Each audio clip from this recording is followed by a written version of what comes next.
Good evening, everyone. If you cannot hear, if you'll raise your hand, we'll try to adjust whatever. And those of you that may be attending for the first time, to my left corner, the northwest corner of the room, a copy of the agenda would be there and any supporting documents for you to review. Thank you. And let's begin with taking a moment of silence and reflection.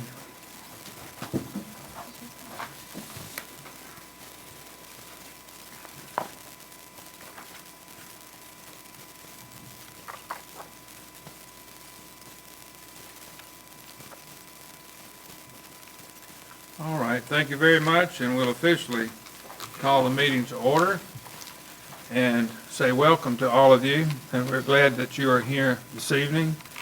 And third item on the agenda is the Pledge of Allegiance to the flag, which is to my right. Let's stand and pledge allegiance, please. I pledge allegiance to the flag of the United States of America and to the republic for which it stands, one nation, under God, indivisible, with liberty and justice for all.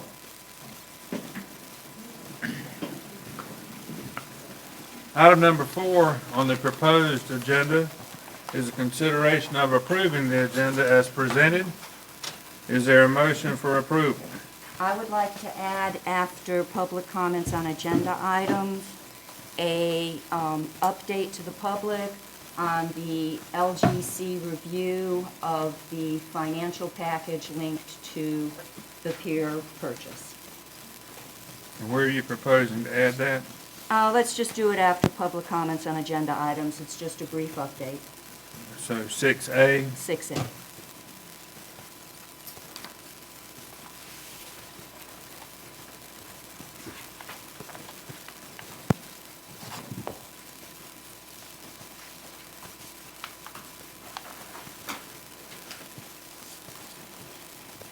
Okay, any other proposals, corrections? Hearing none, all in favor, well, was that a motion? Yes. Okay. And do we have a second? I'll second. All right, any discussion? Hearing none, all in favor of the amended agenda, say aye. Aye. Opposed, say no. Motion carries, Madam Clerk, unanimously. We'll turn our attention to number 5, the consideration of approving the minutes of our January 18 meeting. Is there a motion to approve? I have just one slight clarification, and it's just for a clarification. When on page 11, under my comments, the second item, when I talk about the county open house, the second sentence was with an organization that had a meeting a week ago with a couple of the commissioners and some of the staff. I think it would be good to make it clear it's the county commissioners and the county staff, so that there's no confusion that I went to the meeting with another organization and some of our commissioners and staff. I don't know that you actually said that though, so, I mean, I could go back and look, but I could put a note that you want that, but I can only put what you guys actually said. Okay, So I'll go back and okay, listen if I to didn't, it but and see. just for clarity, I thought it was better, but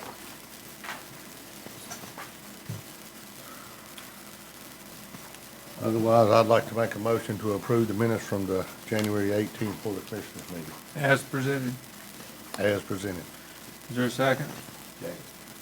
Any further discussion? Hearing none, all in favor, say aye. Aye. Opposed, say no. Again, it's unanimously approved. Number 6, public comments on agenda items only. Madam Clerk, I believe I've received a big stack of comments, and I'm sure the commissioners have. Yes, I put them on the website and sent them to the board earlier today after the deadline for the meeting. And they will be made part of the minutes, is that correct? Yes, sir. Okay, I have a list of proposed speakers for agenda items only. I would remind the audience that later on the agenda, you will have an opportunity to speak about anything that you would like to speak about, but currently we're only addressing the items on the agenda. The first requested speaker is Bob from 1186 OBW about the beach shuttle.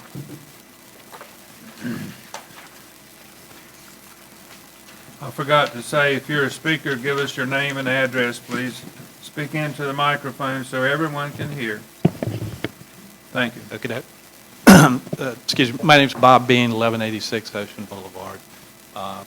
Thanks for the time to comment. I'd like to talk specifically about the proposed beach shuttle, the pilot project, and my comments are really directed at 4 different areas. One, the timing of the public comment, who's funding the pilot, who benefits, and then what's the best use of the funds.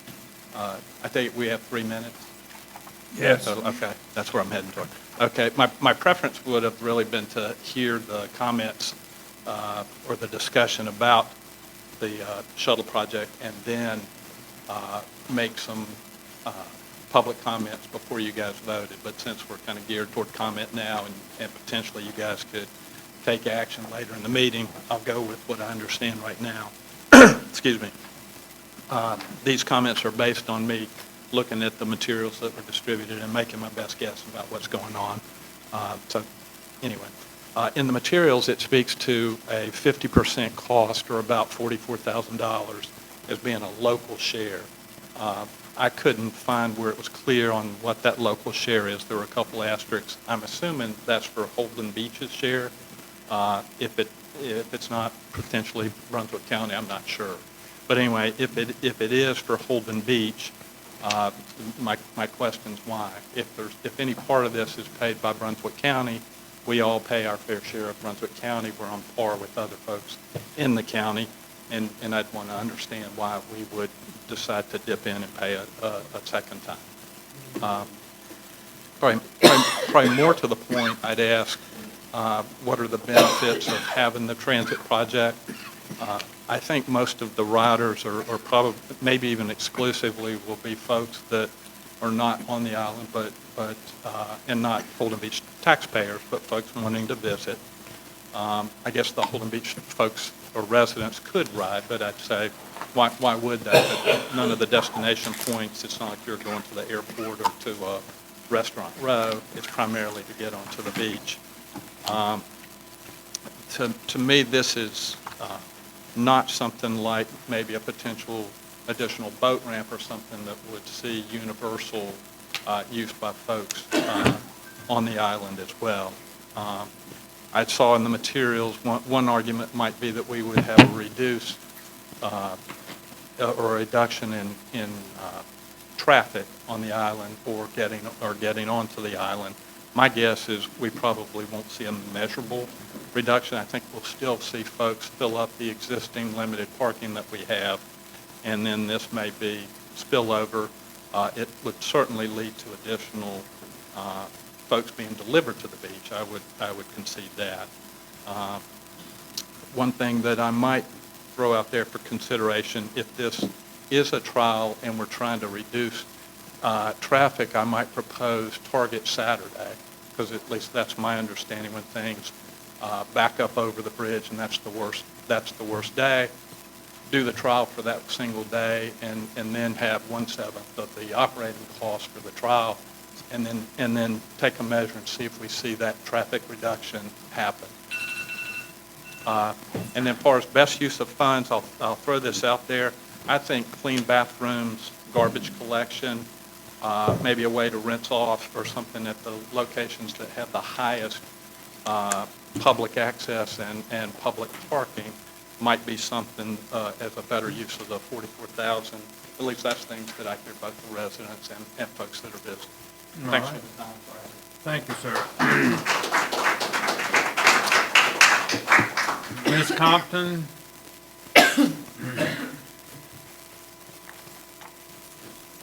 Beverly Compton, 1317 OBW, and my discussion is about the House 796, is the number, I think.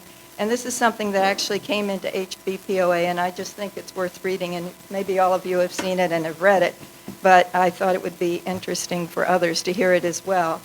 To whom it may concern, and it's from a homeowners, Chris and Stephanie Bruno at 783 OBW.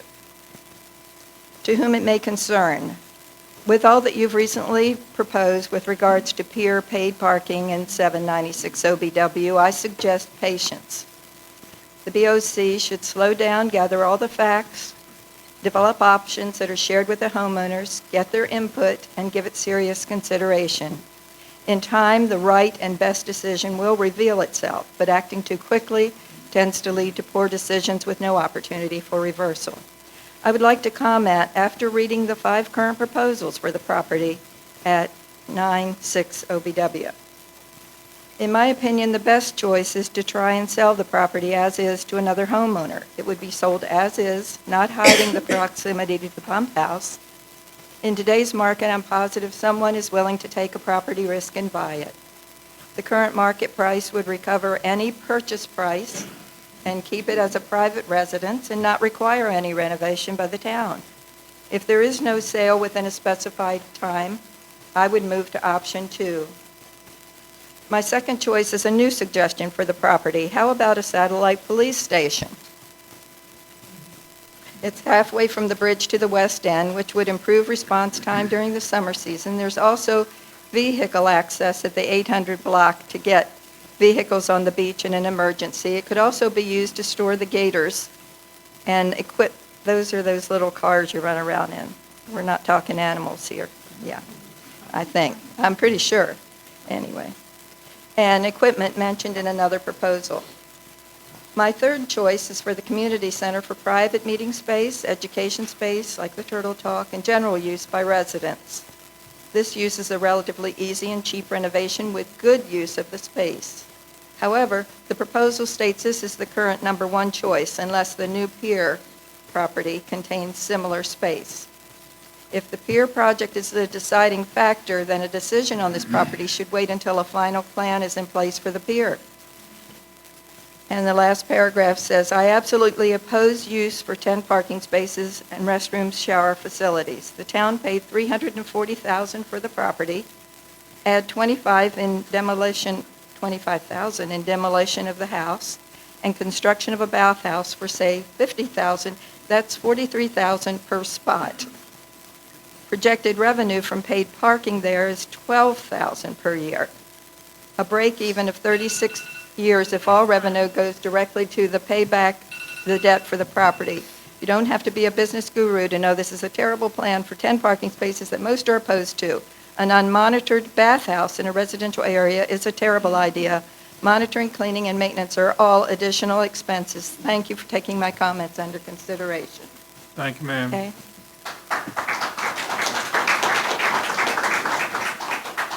Mike from Carolina Avenue.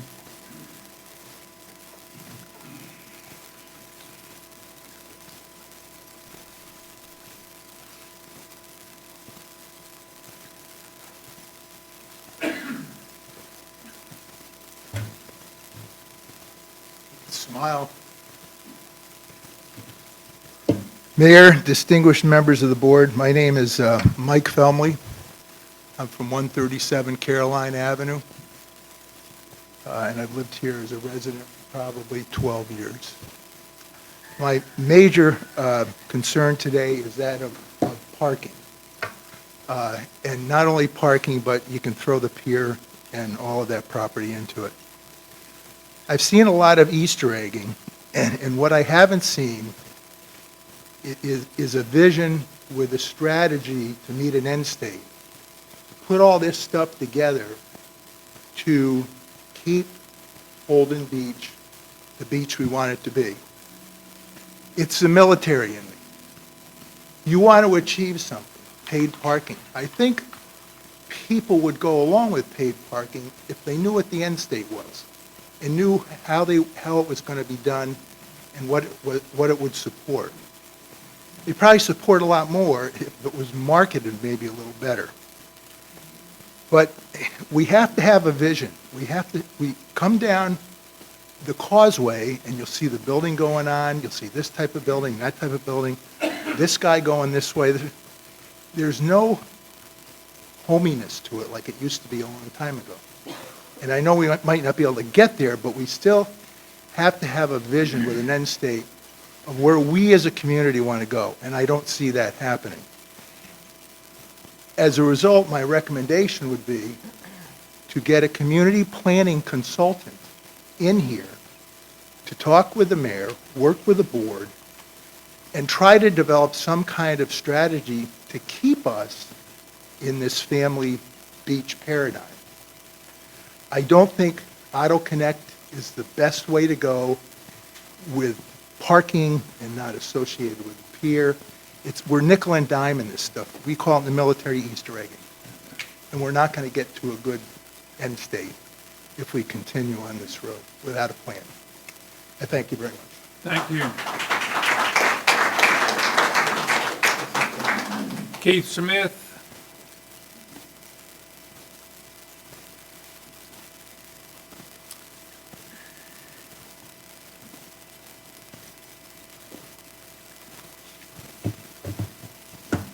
Good afternoon. I'm Keith Smith from 105 Durham. I want to speak specifically to the auto parking contract. Just some questions that I had.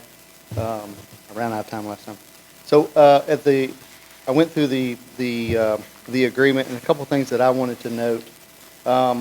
The parking rates, and I talked to Mr. I'll call you Mr. Otto. I almost called you Mr. Otto. That's not his name. Anyway, I spoke to him, and there's a provision in there that if you park at the beach so many times, then it rolls over to a day pass or to a week pass. And I think the terminology was it can roll over. I'd like to see it implemented where it would roll over automatically. I don't know if that's a flick of a switch or whatever. The other thing that I would like to bring out is that the upgrade be auto. The other thing that caught my attention was on page 9, it says that the entire town enforcement, not just the designated areas, are the auto employees going to police the private property? I would suggest that they wouldn't, and that let the police handle what they already handle. I don't know if that was a miscommunication or if I missed something there, but I did see that it was an entire town enforcement, and so I don't know how we would navigate that, or if we want, or even if auto has resources to police the entire town. Maybe they do. I'm not sure. The other thing that I wanted to bring to attention was where this program is being used, which is in North Topsail, and I think you picked up in the mountains, Beach Mountain, I believe it is. In there's a provision in North Topsail anyway for every homeowner to have 2 passes, 2 free annual passes, and they verify that through the city, through the utility billing system. If the reason for the paid parking is to help assist with the cost of the day trippers, well, if I'm a homeowner and I go park at the end of the street in the row parking, or if I park down here on the east end and go fishing or clamming or whatever, then I've already assisted with that through my taxes. And so I would suggest that might be a double dip if you require. I don't think we should allow 4 cars or 8 cars or 12 cars, or maybe it's just 1 is the number. But I think some provision should be given that a homeowner can go down to another end of the island and enjoy a part of it and not be double taxed or have to pay for the paid parking. That's just my thought process. And that my understanding is that capability is able to be done through the system and, again, through the utility department being verified. I'm not quite sure how that works, but I do know they do have that implemented in North Topsail, which we're kind of using as the test case. Is currently doing that and currently gives 2 passes for every property owner. And maybe you can speak to that more, so whether it's a property owner or a resident, I'm not sure. So that's all I had.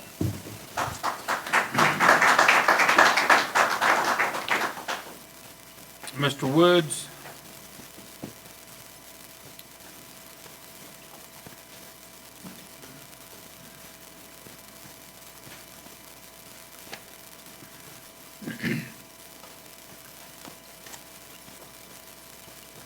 hearing aid. Good day. My name is Irvin Woods. I own a house at 289 Ocean Boulevard East. I've been in that two-block section, which I call isolated OBE, which runs from Avenue A to Dunescape. I've had 3 houses there. I've been there for 20 years. I'm going to blame Auto Connect, not the town, for ever proposing 20 parking places on that one-way narrow street that butts up against a critically important dune. I go out and chase the deer off of the dune. I chase renters and strangers off the dunes. If you want to hang anything better than a hammock within 100 feet of the beach, you got to get a CAMA permit. The idea of parking along there was a bad idea to start with. I commend the commission for strongly recognizing that. It's a one-way street. You can't pass 2 vehicles on that street, so there's clearly no way to park there. So thank you for taking the preliminary decision, consensus decision, I hope it's a real decision, to remove 865 from the plan.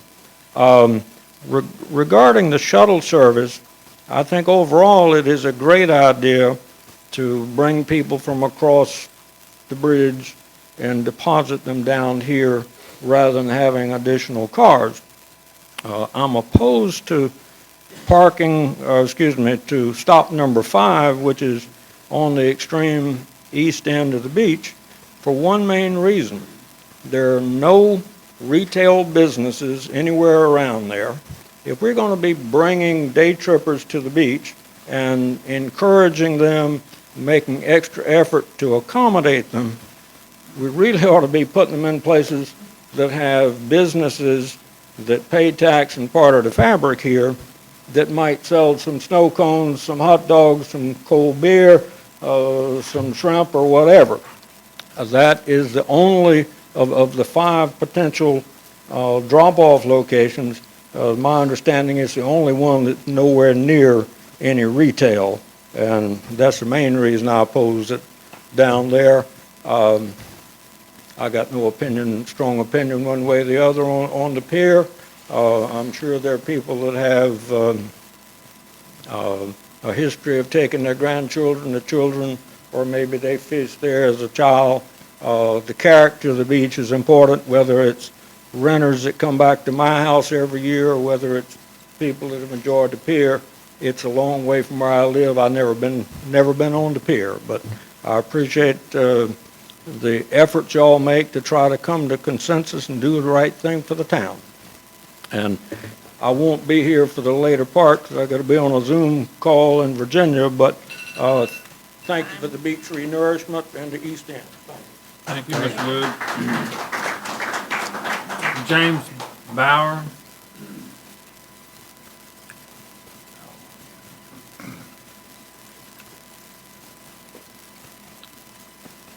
Jim Bauer, 329 OBW. An opinion and a fact. Opinion. The whole idea of government should stem from a public mandate. We, as homeowners, should be saying, you know what we need is we need more parking. We need more public parking for other people. I haven't heard it. Fact. If you look on page 2 of the document about the public parking, you'll see that there is no public parking, street intersections or adjacent right-of-way within 25 feet. As an ex-New York City firefighter and a volunteer firefighter down here, this is a disaster waiting to happen.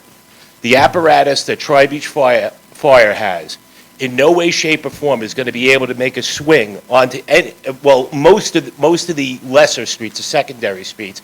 And then, Mr. Woods, as far as the East End, forget about it. If they're covered with golf carts and if they're covered with other vehicles. This is a recipe for disaster. What that should be done is if we do happen to need this, which nobody thinks we should anyway to begin with, what we should do is we should have a correlated thing and say, can the garbage truck get down these streets? No, it can't. Can the fire engine and the fire trucks get down the streets? No, they can't. and then have a decision based on the real-life, real-politic, scientific thing is, can this fire apparatus, can this garbage truck get down this street when we're packing them pell-mell with, once again, no plan, no end state, no concept of where this is actually going for no real good end. Thank you.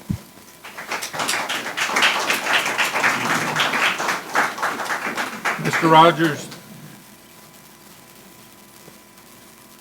Mr. Rogers? Pass. Madam Clerk, have I mistakenly omitted anybody? I don't believe so. All right, we'll consider this part of our agenda completed. We're on 6A, Ms. Pat. Okay, there were a number of people who were asking some questions about what happened to the LGC meeting in February that the town was going to put forth the peer purchase proposal funding at that meeting. People saw that it didn't happen. They were getting information about what didn't happen and why. I just want to say that what officially happened was that a representative from the LGC notified the town on January 19th that they had received a lot of pages of emails that were part of the public hearing the day before, and they noted that there were various themes of opposition and concerns expressed, and that at this point they felt that they should not put Holden Beach on the agenda in February. There needed to be more time for the town to better address them, and that they would reevaluate the application for a March placement. It's no more, no less than that. There hasn't been an acceptance or a refusal of the Holden Beach finance proposal, and it is still in the works to see whether or not it can be on the March agenda.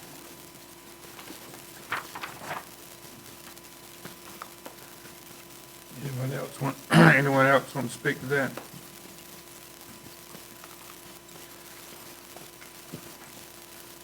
The only thing I would say to that is I have today received a copy of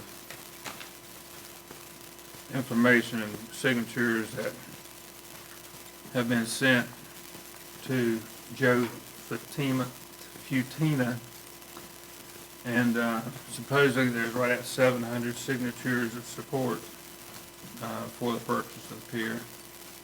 I just got this afternoon. It was sent to me at 10:07 this morning, but I didn't get to see it until this afternoon, so for whatever that's worth. All right, anybody else got anything you want to say there? And you are correct, we are still working on it. All right, hearing nothing else on that subject, we'll move to the next item, number 7. Mr. Hewitt, Town Manager.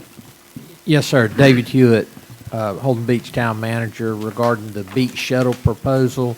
The Board of Commissioners has in their annual strategic goals that the budget devolves from an item that specifically ask Brunswick County for help in establishing a shuttle service from the mainland.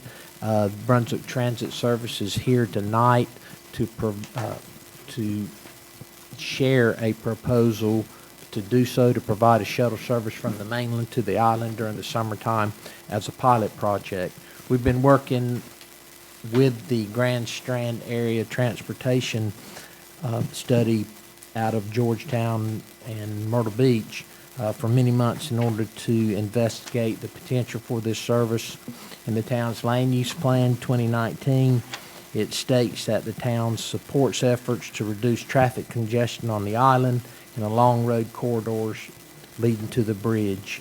The recommended action is continue to work with the NCDOT and GSATs to help improve traffic conditions both on the island and in surrounding areas as a result of a growing seasonal population and growing population on the mainland in areas near Holden Beach.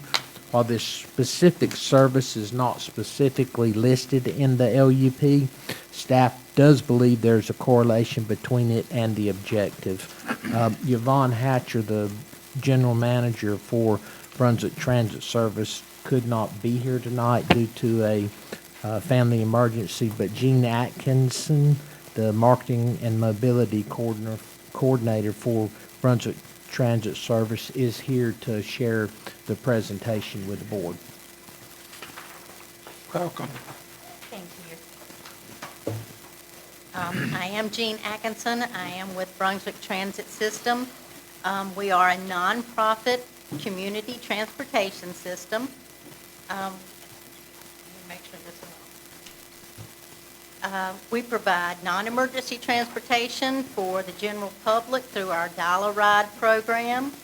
Our mission is to provide safe, reliable transportation alternatives for the residents here at Brunswick County.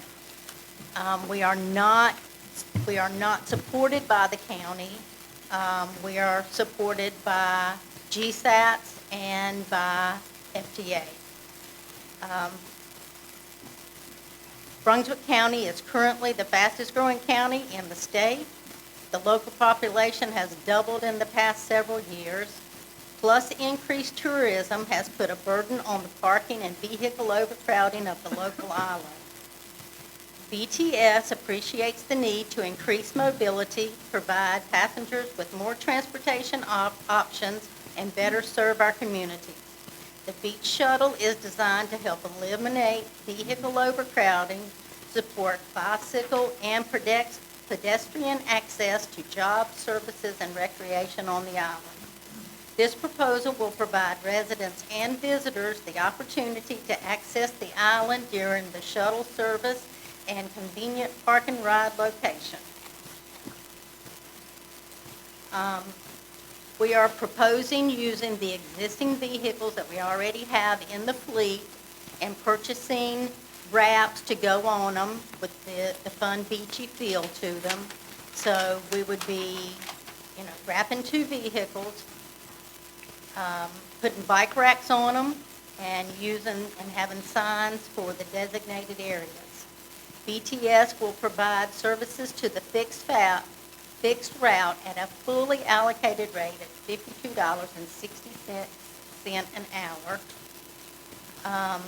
The calendar of operation, and this one was proposed for 2023, would be, the summer would be 7 days a week, Memorial Day through Labor Day. Weekend shuttle would be from Easter to Halloween. The service hours would be 10 a.m. to 4 p.m., extended hours on Sunday during the concert series.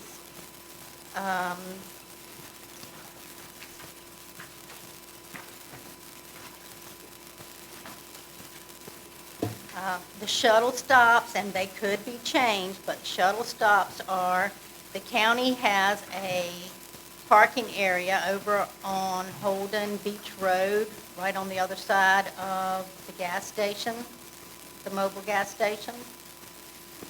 On the island, we had the Fishing Pier, Bridge View, the Pavilion, and then the access down at McCrae Street.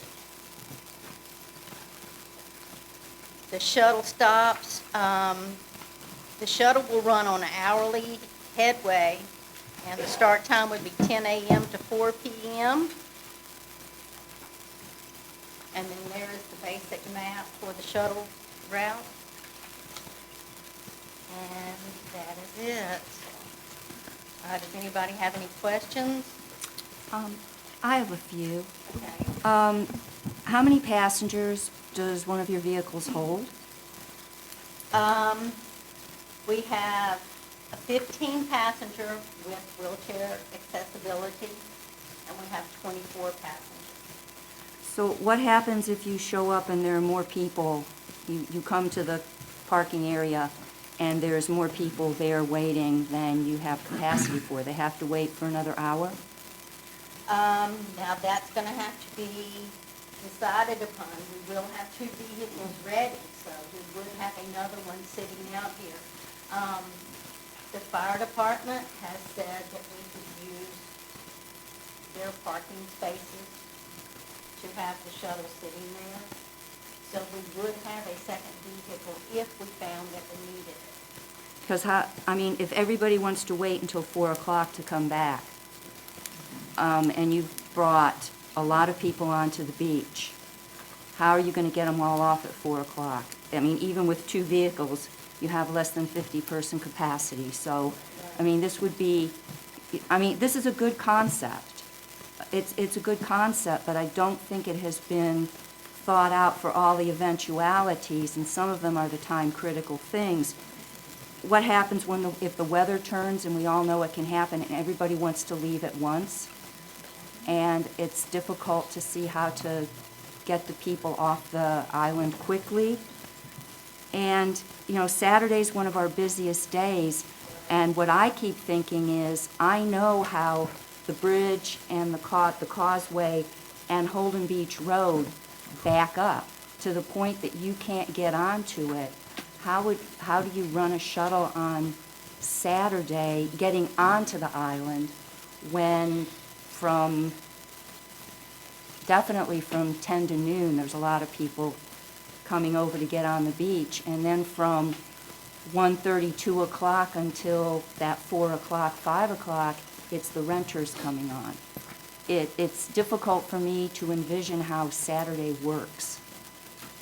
And it is our busiest day, so I understand people want to come, but the sheer congestion, can you get shuttles onto that road and onto the beach to schedule? And that's what the pilot's going to be about, is running the field up.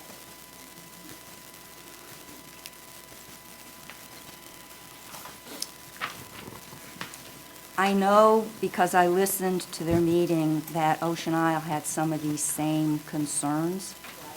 And I know that they also had the concern about dropping people where there are not amenities, which is a concern on our island as well. Dropping people where there aren't adequate restrooms, aren't any place for them to get food and water, is going to be a difficult situation. And honestly, for Holden Beach to be expected to fund bringing more people onto the island, it just is a difficult program to see the benefit to the island. It's not the same as us when we wanted to ask the county for assistance. And again, I'm not saying that this program doesn't have benefits for getting people on the island, but I'm not sure that it is ready for prime time. Okay, that's for the reasons I've given about the people moving, and I know you say that's what the pilot is for, but it could be a pilot that turns people off because it causes trouble, particularly getting off the island, if everybody waits till 4 o'clock.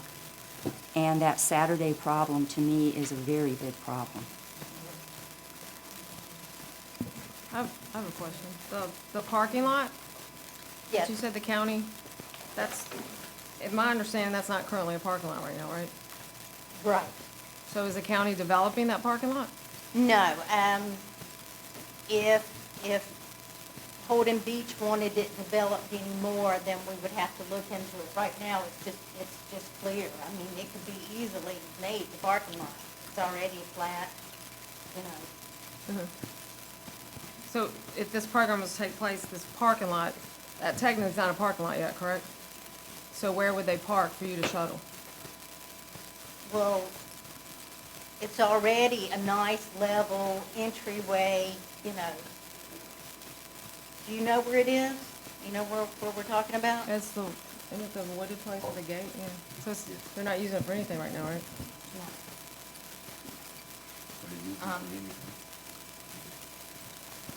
The county has gave verbal, you know, they definitely talked about it and said, you know, yes, we're not using it right now. There's no reason why y'all can't use it for a parking area. But they have not said anything we haven't asked them about turning it in, you know. It's already a flat level parking area.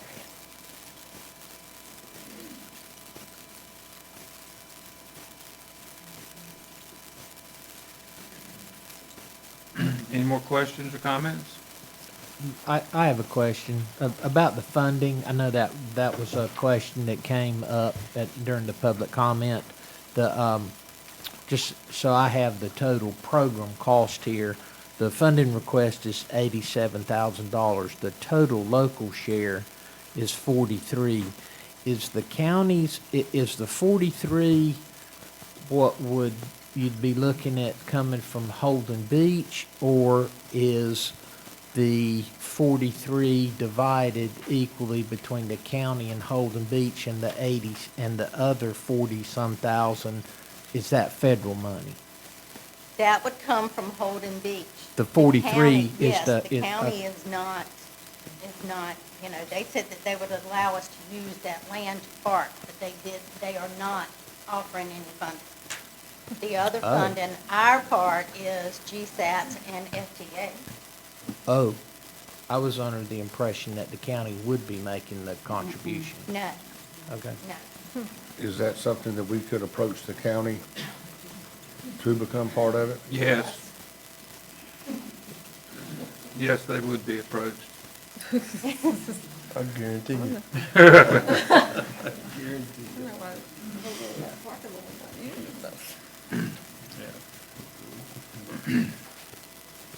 I would recommend that we take this back and talk about it some more.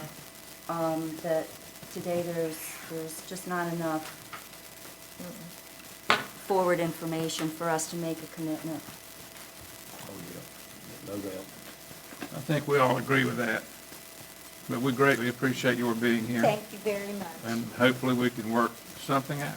Okay, well, it's nice to meet everybody. All right. You're welcome to stay. You're welcome to stay and enjoy this meeting. Thank you so much for your time. Thank you. Chief.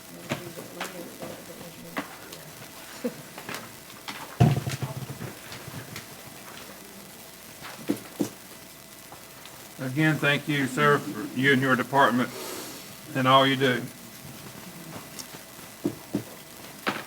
Thank you, thank you. I got a stack of stuff here, so I'll try to keep it halfway organized. You may have noticed in the packet this month, there was no printed police reports. Last month, and even a couple before that, I've talked about, we've been in the process of switching over from Police Pack, which is the program that we were using in Southern Software, over to Central Square, which is integration with the computer automated dispatch through our dispatch center. We were able to do that integration in January, so we are running live completely on Central Square now. Because of that, we're not using Southern Software or Police Pack. So the previously printed monthly report would have only been half a month, which wouldn't have been very accurate. And we're still working on getting the new report for next month. So next month, you'll have a new report, but it'll be from the new program. So we're still learning as we go, but it is working very good so far. We've been very impressed with the program. So next month, you'll see a much more detailed report. The reports that we've been playing with and trying to print off, they actually have quite a bit more detail in them. So you'll have a little bit better information when the police reports come, and it'll be a learning curve for us as it will for you. So when we get in here next month, if you have questions, comments, or concerns, we will try to work through them and see what we can figure out. Other than that, as far as police business on the island, really mostly what we've been dealing with. This is the next topic that's going to come up. So I don't really have anything on the police report to talk about. We'll just dive right into parking whenever the board's ready, unless you have questions, comments, or concerns on my lack of printed police reports.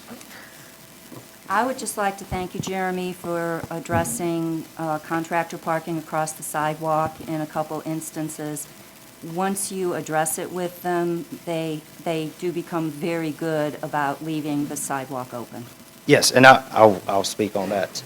We have tried to spend a little bit more extra time recently on that. We have noticed a lot of contractors spending more time on the sidewalk. So if you see it, call us, tell us, but our officers are looking for it, and we have noticed it, and we have been trying to address it, and as Ms. Pat indicated, we have actually seen a little bit of a reduction in it. So It's working, but that's where we're at with that. So, and thank you for recognizing it. Jeremy, Yes, can sir. you, with that being said, guys, Yes. with all due respect, Please. there's a couple contractors sitting up here. There's a house on every lot on Holden Beach, and then you're tasked with building one in between 6. What, could you think of some alternatives for these guys? Because giving them a ticket and running them off doesn't get the house built for the new owner that's building at Holden Beach. So it's a problem, and maybe some side streets temporary, like if you coned it off. I mean, I see emergency vehicles and government vehicles, and you guys do it all the time. I mean, just for a minute to cut somebody's grass or whatever. I mean, when a house is on every lot and the road parking that everybody wants eliminated is non-existent, then there's no option but a ticket. Right, and so I'll tell you our approach to this point as far as the sidewalk, and that's really what I was talking specifically to. Side streets are a whole different story, but the sidewalk, when we encounter it, we've just asked them to move. Either there's this to either the right or the left-hand side of the sidewalk. Because the way the exemption is written, they can park on Ocean Boulevard. They just can't be on the pavement or on the sidewalk. And maybe we shouldn't, but in all reality, if the mirror's hanging over the sidewalk a little bit, we're not running them off of that. We've actually seen a lot of them that have been literally parked dead center of the sidewalk. And those are the ones that we've just been asking them, can you please move over and share the sidewalk? You know, as long as they're not hanging out in the road so motorists can pass. But then people walking and bicycling can still get by without being obstructed there. Yeah, I totally agree the sidewalk's not a cool spot to It's, park. right, and But that's, yeah. They are gonna have to park on the inboard side of that to get Yes. a house Yeah, constructed and- on the island. And I guess we maybe should, And so I ran across one, it may have been yesterday, I don't know. What's today, Tuesday, Monday? Anyway, same thing, they were parked on the sidewalk. He didn't feel comfortable parking on that left-hand shoulder between the sidewalk and the road because he actually had a big box truck, it was very wide. So he actually went across the street on the other side of Ocean Boulevard. So he was still parked on Ocean Boulevard, but he was off the shoulder of the road enough that, you know, traffic and everything could still get by. And he just had to walk back and forth to his truck. So, you know, as long as he's watching traffic and doing what he's supposed to get across the road safely, we're okay with that too. He was not blocking anybody's driveway, and so we're fine with leaving him across the road over there. So again, we understand y'all, you know, all the construction guys over here, the lawn maintenance guys, everybody's trying to work and make a living, so we want to work with them as much as we can. But at the same time, we just got to be able to make sure the pedestrians and traffic can get through safely. that's all I got. All right. Anything else? All right. Lieutenant Dilworth and Chief, I think you're up next. Yeah, so I'll dive into the parking here, and then I'm gonna call on Lieutenant here to help me. He's been more of a tremendous help than anybody can even possibly imagine during this. So I will start this off with a caveat that the document that you have in front of you in the packet has been a growing document and still continues to change and be a working document.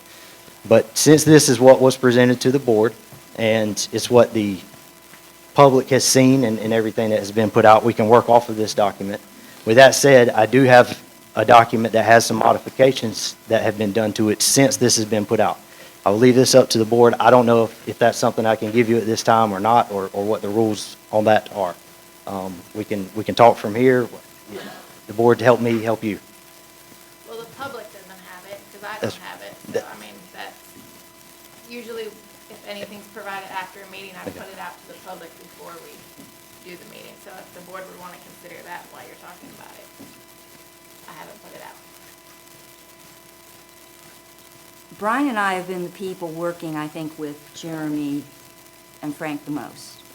And it's basically, it's two items. Yes, on those, there are 2 items on that. That's 2 items on And, that. and then I have also found several other items, but in a different section that we'll have to talk about. So we can either do it from the working document that we have here, or or the copies that I have, but it's, it's up to you. I don't know the procedures here and trying to make sure I work with the board, the town manager, the clerk to make sure we stay in the rules. Madam Clerk, do you have a recommendation? Well, what's in the packet is what the board asked for, so honestly, that's what I would recommend working off of. Okay. We can't really do off individual commissioner, but that's completely up to the board. Well, I mean, I could always post it at a later time, but the public who is at home and here doesn't have it. I guess in that case, it's just We'll go go page by page page- and read what Yeah. is happening. Absolutely. Okay. So off the working document here, and again, I'm going to try to stay organized too because I do have several. So first one here, in parking, park or parking. During the last meeting, we discussed period and amount. That was a topic of discussion. And as you can see in the highlighted section down there, the word period was intended to indicate an amount of time from 0 to infinity. And after we checked the thesaurus, amount and period are not synonymous words, and we have been changed this to reflect the intended language. So that's what that change is for. Above that, in the highlighted blue, we've added loading zone because that was discussed during the last meeting, which is a specific area designated by signage for temporary parking to load or unload passengers and/or equipment. Questions on those topics? Okay. Going down, in discussion with commissioners, there has been some discussion on public right-of-way. As intended from the last meeting, this is what has been presented as public right-of-way. It's my understanding that there may be alternative language that would like to be presented to the board. If not, we'll move on down to the next page. Well, okay, this was one that I had concerns with because unhindered public use or access, looking up synonyms for unhindered public use and access is basically, and it says unhindered public, there's no control over it. And I had raised that with the town attorney that I was concerned about unhindered. It is totally wide, and some of the synonyms that I gave you were not good. If somebody said, oh, but unhindered means this, and I'm within my right to do whatever I want, that is a big concern to me. I had found a different definition used by another beach town that actually was, I would just say, a good definition. It was clear, and it didn't talk about public, private, anything. It just gave a definition that I felt was reasonable. But if the board doesn't like that definition, I would simply say we have to move away from unhindered public use or access, and it needs to be a different phrase, and it should be about municipal, not public. I think public means anybody can do anything. We're really talking about what the rights are of the municipality to decide what to do. So you had two proposals that you were sharing with us. I think that it would be useful to read the two to the board so that they can hear, and I would like the town attorney's opinion of to him what unhindered public use or access means. The problem with unhindered is it really has no meaningful legal definition. And to the extent that it's in the ordinance, if you go to enforce it, you're not going to find the support, case law support, under the word unhindered. So it doesn't add nor does it detract from the ordinance, except to the extent I think you would have difficulty enforcing it using that word. I suggested unobstructed as an alternative to unhindered, but then we found this, which, I mean, somebody can read it and see if it's something that would fit better, but. So we have the option, of course, of leaving unhindered as it is. We have the option of changing unhindered to unobstructed.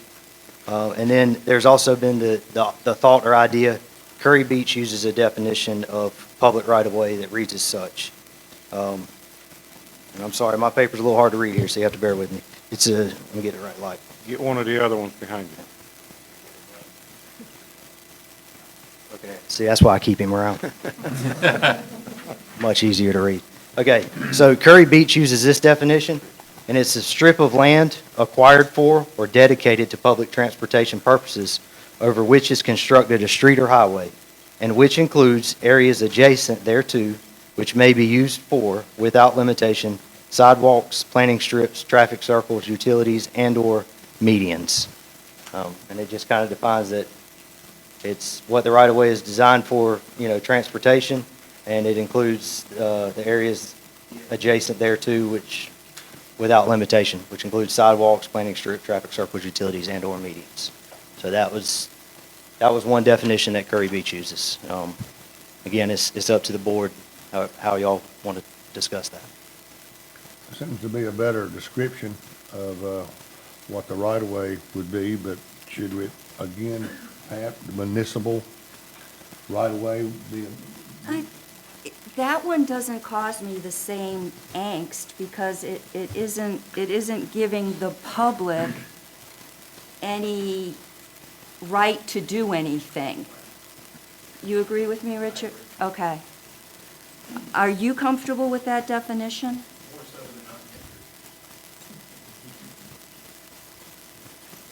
I think the Curry Beach is in my opinion, trying to get rid of unhindered caused me a lot of grief, but that's a good definition. That's exactly what the right of way is. I mean, I don't know how you would describe it any better, actually. I don't. That really puts it, but calling it at the public right of way, or do you want to call it a municipal right of way? No, it's still, the public right-of-way is that is the terminology. Okay. So that's okay. Then, Right. Well, I think that's a better definition by far than trying to use unhindered or even, as Brian suggested, unobstructed. then can we move that we use that definition of public right-of-way as preferable? If the board would like that, I mean, it's your board, so I'm just here to. Is it the consensus of the board that we use that definition, the Curry Beach definition instead? Yes. Yeah. You have permission to continue. All right, I'll make those changes, thank you. Cool. All right, so continue on with the document. The next changes we made were in 7202B, and it was just moving some stuff around here.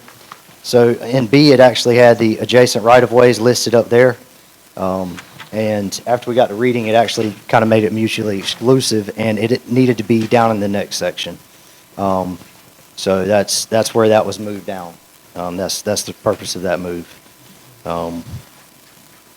Adjacent right-of-ways there, any portion of the roadway pavement. I mean, some of that's really just cleaning up language. There's nothing to discuss there. Unless you have questions, I'll be glad to try to answer them, but it's just cleaning up language. Right, but didn't we have a number 8? I don't see an 8 blocked out. Did we have? Oh, number 8 was another proposal that was made after this document was put out. Yeah, I had mentioned that. See, I've got too many documents here. I appreciate y'all keeping me straight.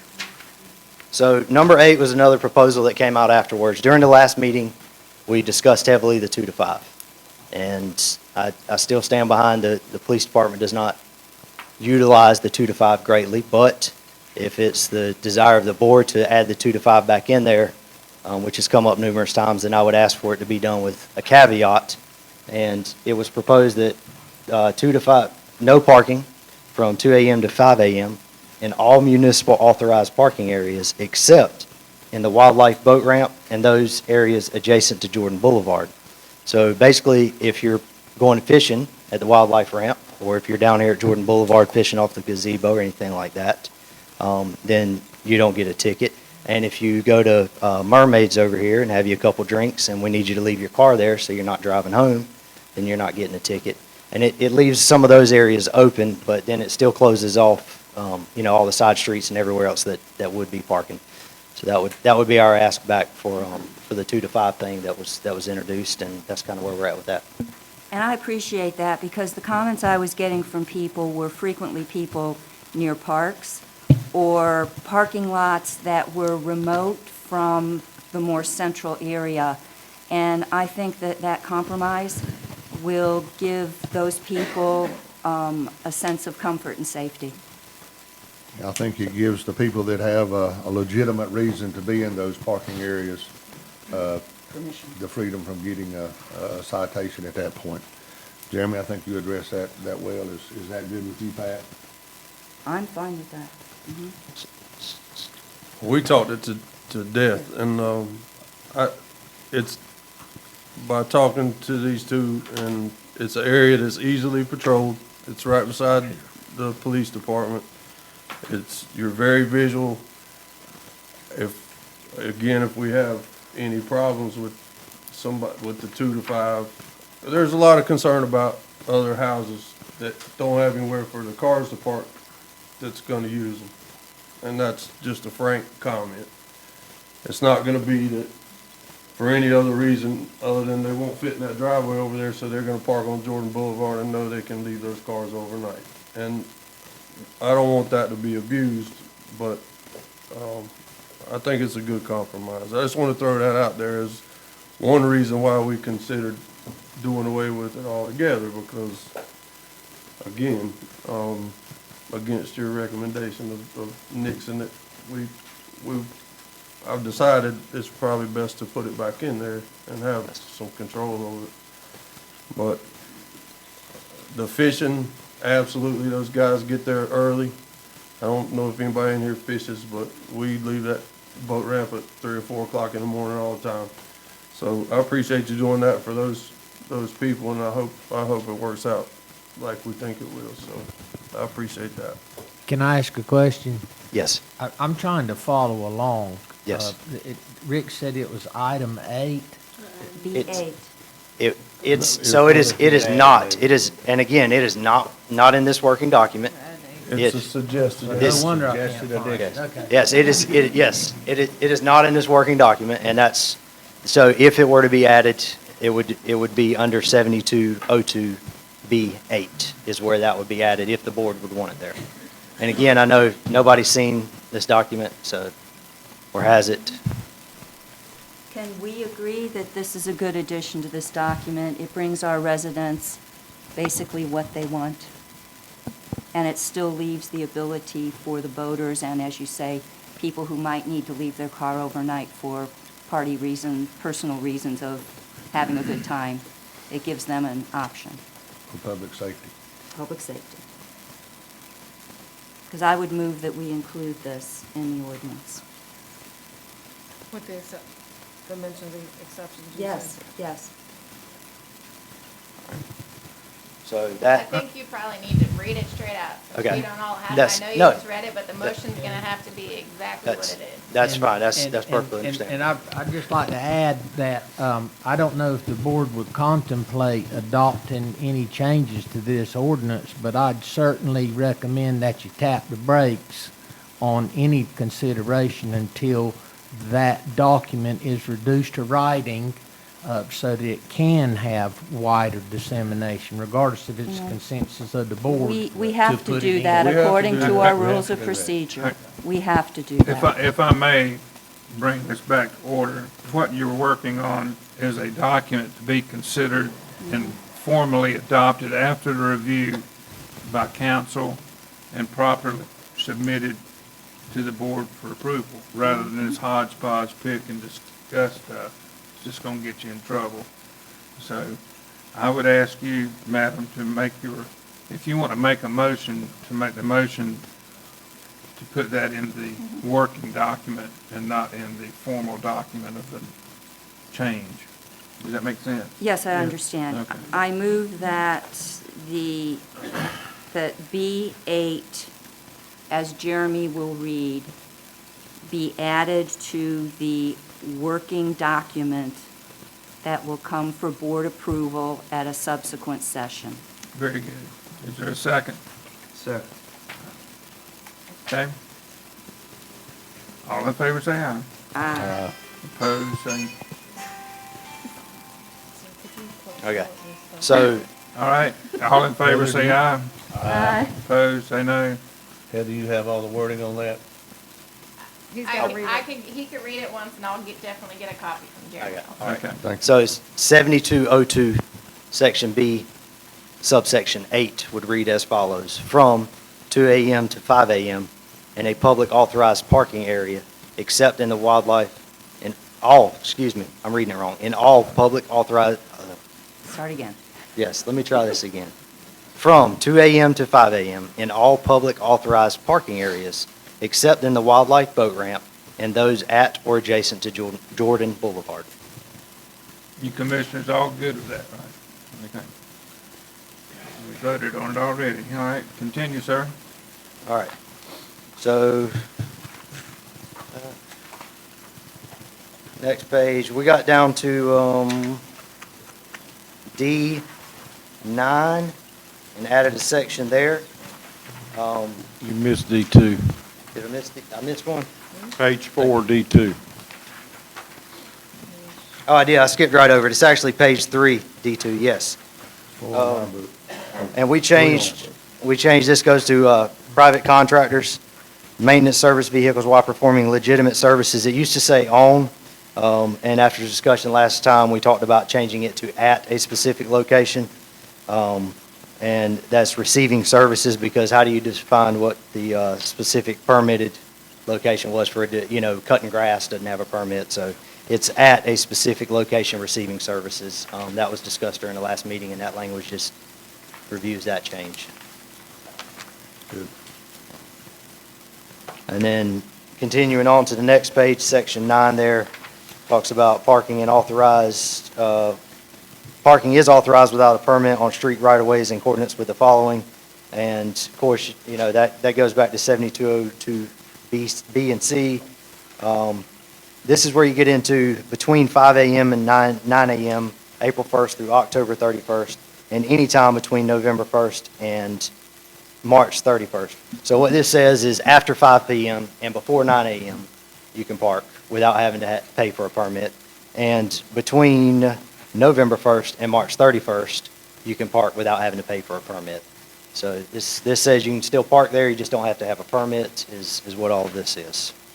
But then again, you still have to follow the parking rules. You still can't park in the street and on the sidewalk and do all that stuff. You just don't have to purchase a permit during those times. And it's opening up adjacent right-of-way for houses. Correct. Yeah, this is the let's try and figure out how we can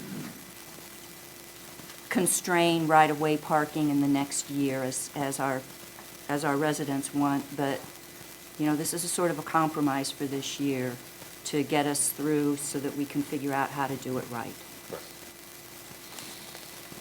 And thank you for adding specifically the Ocean Boulevard West and East, because I think it makes it clearer. Right. Exactly.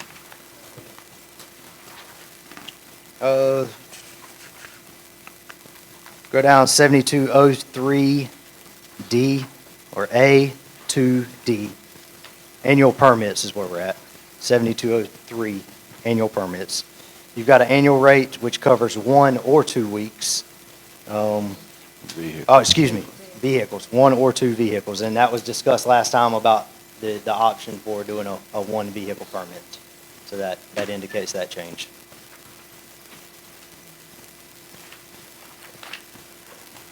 On to the next section here. Again, this was just cleaning up some language. And the table does not need to include loading zones, et cetera, handicap spaces. These corrections are made for clarity after adding the loading zone language, is what this does. And we changed, it's just cleaning it up, making it easier to read, honestly, is the short explanation of that. But questions on it, we'll work through them. Now, this is number 1, A through F. Yes. Oh, yeah. And it was, Indicate no parking areas. yes, so after. I mean, again, are we gonna have no parking signs all over? I think it would be better just to leave it as it's written that, if it's a designated parking area, you can park there. If it isn't a designated parking area, you can't park there. Right. I don't think we would want no parking signs all over the island. Correct, correct. After further review and thinking about this, we put that in there to indicate no parking areas. But in the reality of it, the entire island is no parking except in designated parking areas. So I don't think you need to indicate no parking areas. The intent was so that we could put up signage that says, yeah, you can't park anywhere except designated parking areas. But I think the language here is bad, honestly, even though I know we're the ones that put it in there. I think it's bad language in there myself, so. I think we should just go ahead and remove those signage that would indicate no parking, or it'll look like there'll be signs up and down every street, and I don't think that's what anybody wants. No, but what about street intersections? What about street intersections? Would you remove those signs that you wouldn't? From here to corner, no. Yeah, no parking from here to the corner.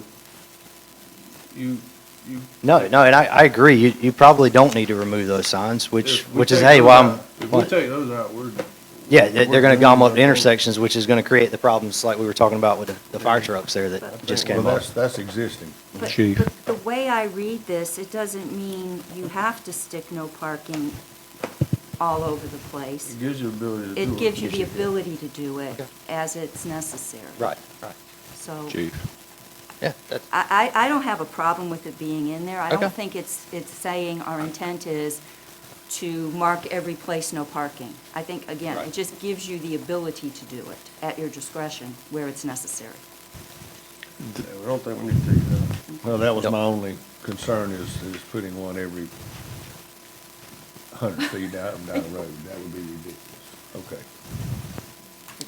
I hate to be the long pole in the tent, but that verbiage reads, proper signage shall be installed But- to delineate no parking areas. That tells me that I'm supposed to mark those down. May I? The here to corner signs would be covered or be able to be placed under 7202B1 because you're putting a sign up to cover a different section of the ordinance. And I would agree with the manager that you almost need to take E out, and I'll take ownership of that. Chief's trying to take it that we put it in there. I put it in there when I was helping fix the last document, and then I caught the word shall, as the manager just pointed out. I think you're going to have to buy a bunch more signs if you don't take it out and make FE in that section. So you're saying we're covered under 7202 already? For street intersections, and you're also covered vaguely under the signage section back where we're at, under B1A, because it references in accordance with the table. So the table would tell you where you could put the designated parking signs. So you could loosely place a specific no parking sign based on the table not allowing parking. You follow me? Yeah. Okay. Well, that's kind of what I thought. Well, I thought we were gonna have to put them up by the way it read. It said you shall. Either shall or may, either one we want.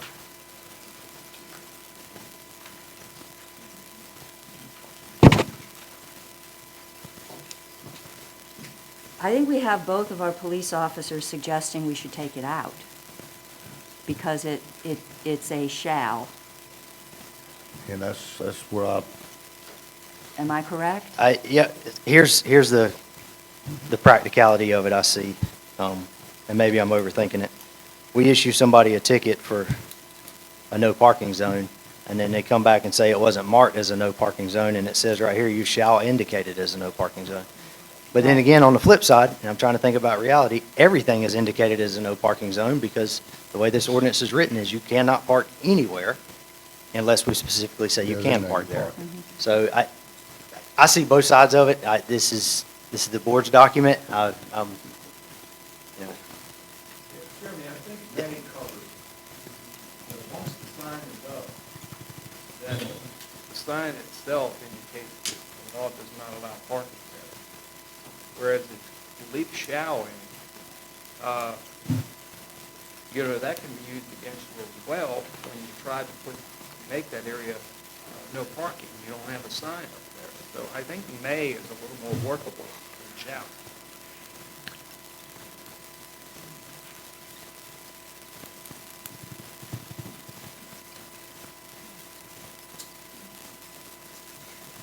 I agree. So, and I'm just asking here in discussion, where the top section where it actually says shall, if we change that to may, does it alter A, B, C, D, and F? No. It does not? Okay. So we'll leave E alone and change shall to may?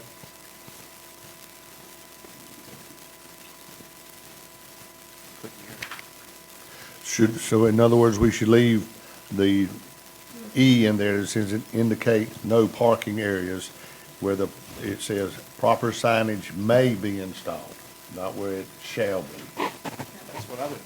That's what I would do. Thank you, sir.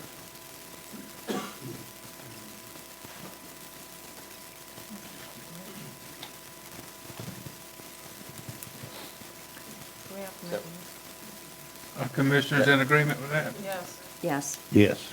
All right, proceed, Chief. Thank you, Jeremy.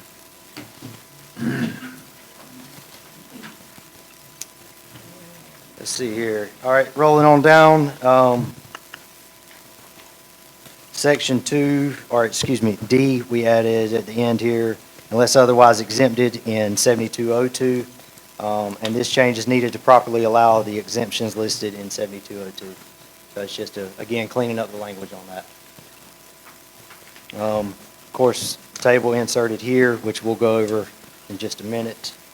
Tow-away zones, and we made this change to take out redundant references to North Carolina general statutes and just clarify the authority. So again, a lot of this was really just cleaning up language. That's kind of where we're at with that. And this table, after we submitted this, again, it's a working document trying to confirm and do everything, and I've spent a lot of time studying this map. We found several issues. So if you have any suggestions or anything that you've seen on this table, then I'll be glad to listen to those too, but I will mention a few of them that I have found. And Let me interrupt. Yes, sir, you. please do. On Please. page 31, the bottom of the page, section 4, that effective date there needs to be blanked out until we get the correct date. Yeah, okay, blanked out. Okay, yes, okay. Just blank next time? Yep. Yes, sir. Okay, Attorney will give us a date. okay. Along with the clerk. All right. Okay, so now you're on the table, right? Yes, sir, that's correct. Okay. Are you going through, or you're asking us if we have? It's So- complete. I want us to work together on it. I will tell you, I found several of them. I don't know if it's easier for me to go through my several, or if it's easier for y'all to go through yours first. You can go through yours. Okay, all right. So the very top here, we're trying to clean up the language again, and we changed, got rid of right-of-way and changed that to authorized parking area. And of course, that's for this category here. We also added BT for boat trailer and HC for handicap, just in the designations there, for low speed and full-size vehicles and all that. This first page, that's really kind of the only changes. Pump Station 3 is in lot, and we changed that to off-street, but I'm actually, after going back and reviewing it, and this is some of the changes that I found in there, that does actually not need to be off-street, it actually needs to be in lot, because that one is a lot, that's my opinion, and then it's designated in the next section that it is off-street parking there. Now, where are you at, Jeremy? I'm on the very first page, Pump Station 3, it's about 3/4 of the way down. Okay. It's- H20. Yeah, All right. H20, yeah, that's a good reference number. Oh, we'd So- already changed pages, okay. No, so in there, it's actually marked out in lot and then underlined blue street, or off street. And that was I think it was correct the first time. I should not have made that change in it. So instead of off-street, you want to leave the word lot? I want to leave the word lot. That's in, just in this section. I think off-street and on-street are designated properly in the next paragraph over. And that's, yes, the manager may have a different opinion on that, please. I would recommend that all references to lot be removed and they be addressed. Okay. Because the column that delineates whether it is categorically an off-street parking space or on-street parking space is covered by the column. And if we use the terminology that uses streets, then I think there's an unconscious recognition that that's associated with a right-of-way. And remember, from a finance side of it, on how these are going to be apportioned and accounted for, is off-street and on-street parking. And if we use the mechanism of an addressed location, then I think you automatically default to that is an off-street type of parking. So I would recommend that instead of it be, yeah, I know exactly what we're talking about on Pump Station 3 lot, but if we, on those locations where we know that it's off-street and it's a parcel of property, all of those have addresses, and there would be a similarity in reference instead of it being different names. And I think that cleans it up very well to go through and make those changes. That's 790 something. 794? Yeah, I forget what the address is. 790. It's not 796. But No, 794, 792. I can't remember. No, I think 794 is the pump station itself. 792 is the problem It's, we'll make sure that it's the accurate one. It's Yeah, we'll have to confirm that because 79X, but I think I'm pretty, So still leave it as off-street, David? oh, it has to be, because it's a piece of property, I believe. Yeah. Okay. May I just say something about that lot? It's not- Yes. There are currently 2 handicap spaces there, and it wasn't reflected here. Was that inadvertent? Yes. Just because you've got, it would be good to just note that, because they are already there, and I assumed we were going to keep them there. if they're there, I missed them, They're and that's there. okay. They're there. Then, They're there. yeah. Yeah, they are. Yeah, we missed them. There's 2 handicap spots there. Okay. Or 2 HCs, and there'd be 10 regular, right? Probably so. I'll have to confirm those numbers, but 10 and 2 is probably where the 12 came from. Thank you, Jeremy. All right. That's all I had on this first page. Did commissioners have anything else on this first page that they needed addressing? All right. Page 2 here. Looks like Davis Street Lot. And I actually made a notation here that the address should be 120 Davis Street. It's 220. It is 220, and I typed it wrong, because I did note 120, but yes. So that's actually be the 220 Davis Street. No, you know what? I need to be quiet. No, you're It's 120. probably correct. I did, on yeah, the because it's address. at the corner. It is 120, yes, sir. You're right. There's no 200s on Davis Right. Street. I was thinking the 220 on the east end. I got you, yes. Yes, so 120 Davis Street, and mark out lot and put the address. I had actually done that one. 16 there would stay where it's at.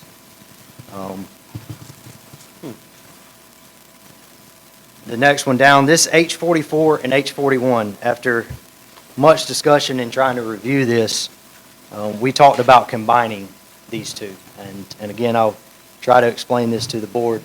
The way it was listed before, when you try to define Brunswick Avenue West from Davis Street to Jordan Boulevard, it actually includes the restroom area. But it was listed out in 2 separate categories as having under the bridge lot restrooms as its own space. But that same space is literally between Jordan or Davis Street and Jordan Boulevard on Brunswick Avenue. So just trying to clarify what this area is. We took 44 and 41 and combined them, but that's what that is. If you think it's a good idea, we'll leave it. If you don't, we'll turn it back. Are there I- handicap spots there, too? I don't know how to answer that. I don't know the answer to that, no. I don't. How you gonna put an address on that property? It's not a lot. They're all right of way. It's all right of way down there. Okay, so if it's not a lot, we don't have to have the handicap, is that what? Correct. They're all right, that whole section from Davis to Jordan is all right of Okay, so we're way. not required to have. Correct. Okay, Yeah, because the perfect. DOT right of way there is 120 feet. Okay, cent from the. just making sure. Go ahead. All right, so that's 41 and 44. Pump Station 1, again, just trying to clean up some of that language, took right-of-way out of it and put south, so it's south of the pump station, which is north of the bridge between Brunswick Avenue and Jordan Boulevard. And again, it's both sides of the street there, and that is not a lot, that category should move over to off-street, and I hope, or on-street, yes. So that is on-street, not off-street parking. The boat ramp, we actually divided into two sections, and I will try to explain this to you as best I can. You have the boat ramp east, which is basically the section underneath the bridge. Between the pylons. Between the pylons and the little section over in front of it. There's 5 boat trailers, 3 full-size vehicles, and 1 handicap in that area. And then you have the boat ramp area west, which is actually the way the parcels are drawn out, where they back up the hill there, and you see the boat trailers backed up there. That's actually the town's parcel. Now, I haven't surveyed it, but looking at maps and everything, that hill is actually the town's property there. So do you designate that boat ramping area as off-street parking on town-owned property? Because it is a parcel there, and that's where that division comes in. The way they're backing it up the hill? Backing it up the hill, yes, ma'am. If that's town, that's the way they've been parking there, so I would say if the police department's okay with it, then that's. And then it can be designated as off-street, so we can get the revenue from that. So that 6 needs to move to the other column. Yes, I moved it, I put that in the wrong column.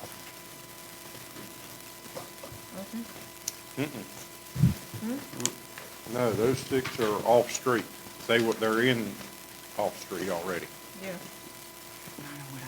Boat ramp west would be off-street, which is the first of the 2 number columns. Correct. Right, he had it in the second column. Yeah, I accidentally put them in the second column. Oh. Sorry. And then, also changing, yeah, no, that language is good, I got it. Next page. So now we're on page 3, correct? Mm-hmm. So those changes there. Quentin Street, just added, changed that to just cleaning up that language a little bit. Halsted Street was taken out based on the recommendations from last time. Coming down. Okay, you've got, this is where we found some issues. Ferry Street Lot, Ranger Street Lot, Elizabeth Street Lot. These are all streets that are on the map. They are streets, they are not lots. So I actually have gone back since this document and put, for instance, Ferry Street south of Ocean Boulevard East, because it is actually a street. Those 15 would move into on-street parking, and it would be both sides of the street is how that would read. Ranger Street would do the exact same thing. And did you have, I'm sorry, didn't mean to cut you off. Because what we agreed to last time was Ranger Street was to remain like it is now with golf cart parking on. And if you want to designate it for low-speed vehicles, but it's still. Low-speed vehicles. Yes, if you want to do that, then that's fine, but it still is a street. It can't be a lot. It takes a lot off. Right. But they don't want both, did you say you're adding both sides? It's already designated low-speed vehicles. Right, to the west. Right, and I had both sides of the street, but if you only want it on the east or the west, there's other streets that have been that way, and From the document from last week, the argument was to leave Ranger Street like it was with low-speed vehicle on the east side, bike parking on the west. That's what we agreed to at the last meeting. Okay. And Elizabeth Street, they did not want low-speed vehicle. That was agreed at the last meeting. Okay, and I Because missed that, one's so let deeded. me- That, Elizabeth Street's deeded. I can't recall Ferry Street, but I know Ranger Street, they want left as it is with the bike parking on the west side, the east side, and the low-speed vehicle on the west side. and that's on Elizabeth, low speed? That's Ranger. Ranger? Elizabeth Street, they do not want low-speed vehicle, they want it left like it is. They both currently have low-speed vehicle designations on those streets. Ranger and Elizabeth currently both have designations from Right. several years ago for low-speed vehicle parking. Both streets, Okay. Right, Ranger Street, it's already there. and Elizabeth. But last week, it was discussed because it was deeded property. Is the street I deeded think property? that's a street. I need to interject. Mhm. None of those streets are deeded property. They're all right-of-ways. They happen to be the terminus of the right-of-way. Okay, well, I The- worded that wrong. The deeded access that was mentioned last week, there is a deeded access, but it's 100 feet seaward of the frontal dune out on the dry sand beach. That was the discussion there. So categorically, these streets are on-street parking. Whatever the composition, whether they're low-speed vehicles, real cars, or whatever, they still fall in the category of on-street parking. Now, whether or not the board chooses to have parking there is another discussion, but those street ends are public right-of-ways. Right, so I don't think I worded that wrong. I was just saying what we agreed to at the last meeting is what I was trying to point. Right, which was low-speed vehicles or golf carts. Not on Elizabeth Street. Not on Okay. Elizabeth Street. Elizabeth Okay. Street is no low speed. Ranger Street was to be left with low speed parking on the one side, it currently is now, and bike on the other side. That's what the residents had asked for, and we agreed for that at the last meeting. So Elizabeth Street is going to be full-size? No, it's No nothing. cars whatsoever, no cars. No parking, okay.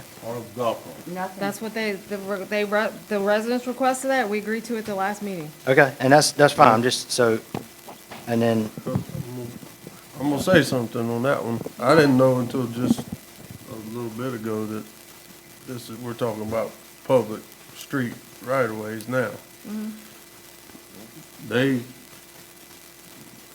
What I heard or what I remembered was that it was a deeded beach access. So with hearing that they are public, I would treat both of those streets the same. You could leave one side on each street and just put some LSVs on the other side. It's just a thought after hearing that they are public streets. so here, and maybe I'm interpreting this wrong. From my understanding, the street itself is public, it's a town-owned public street. The right-of-way on each side of it is town-owned public right-of-way. The access itself, 100 feet or south of the dunes, is where their deed comes in, correct? That's correct. I think I can shed some light on this. That was the first subdivision on an island in Brunswick County. It was put in place on or about 1930. The streets that you're talking about, the south end of those streets, they end at the intersection of Hillside Drive.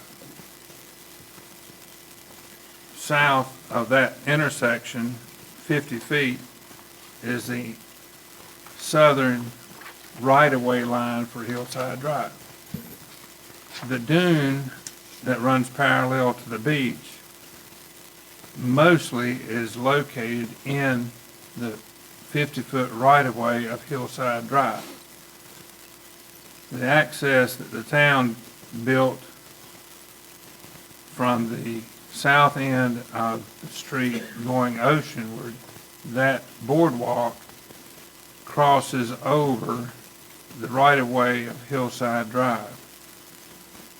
The accesses that have been discussed here along that L.S. Holden subdivision, those oceanside accesses are, you would have to cross Hillside Drive, walk over, as you walk over the dunes illegally to get to where the access that has been discussed all along Hillside Drive, you would be in violation because you're walking over, and those alleyways do not line up with the streets.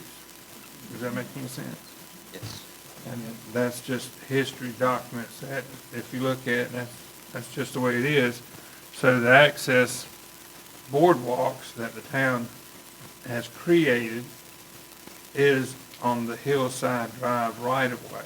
And when you walk over the dune on the walkway going toward the ocean and you come down, now you are in an area that, help me Mr. Attorney, but the state of North Carolina and the federal government have deemed those areas where tax money from the public has been spent, it is now the domain of the government. So that's where we are. Who maintains the? I have the benefit of, I don't know, maybe 4 or 5 years ago, researching that area down there. And those lots, I don't know, I'd say maybe 2 rows of lots are underwater. And we don't own that anymore. The state of North Carolina owns that. Yeah. Some of us are still paying taxes on it. Yeah, thank you for that. But Maybe you are correct, yeah. You know, even if they come back someday, it's still owned by the state of North Carolina. And you can still pay taxes. Yeah. Who built and maintains those accesses there? Town of Holden Beach. I think it should be consistent. If you want to have them on at least one side of the street, I think we need to be consistent with the Ranger Street. Not parking full-size cars. Okay, but whatever you promised the public in the last meeting. The last meeting is what you promised the public. Well, we can. That's for you to figure out. Yeah, we can take it off, and when somebody parks, say, LSV there, they will be in violation, correct? If you take Elizabeth Street off, yes, yeah, it doesn't matter what vehicle it is, it will be in violation.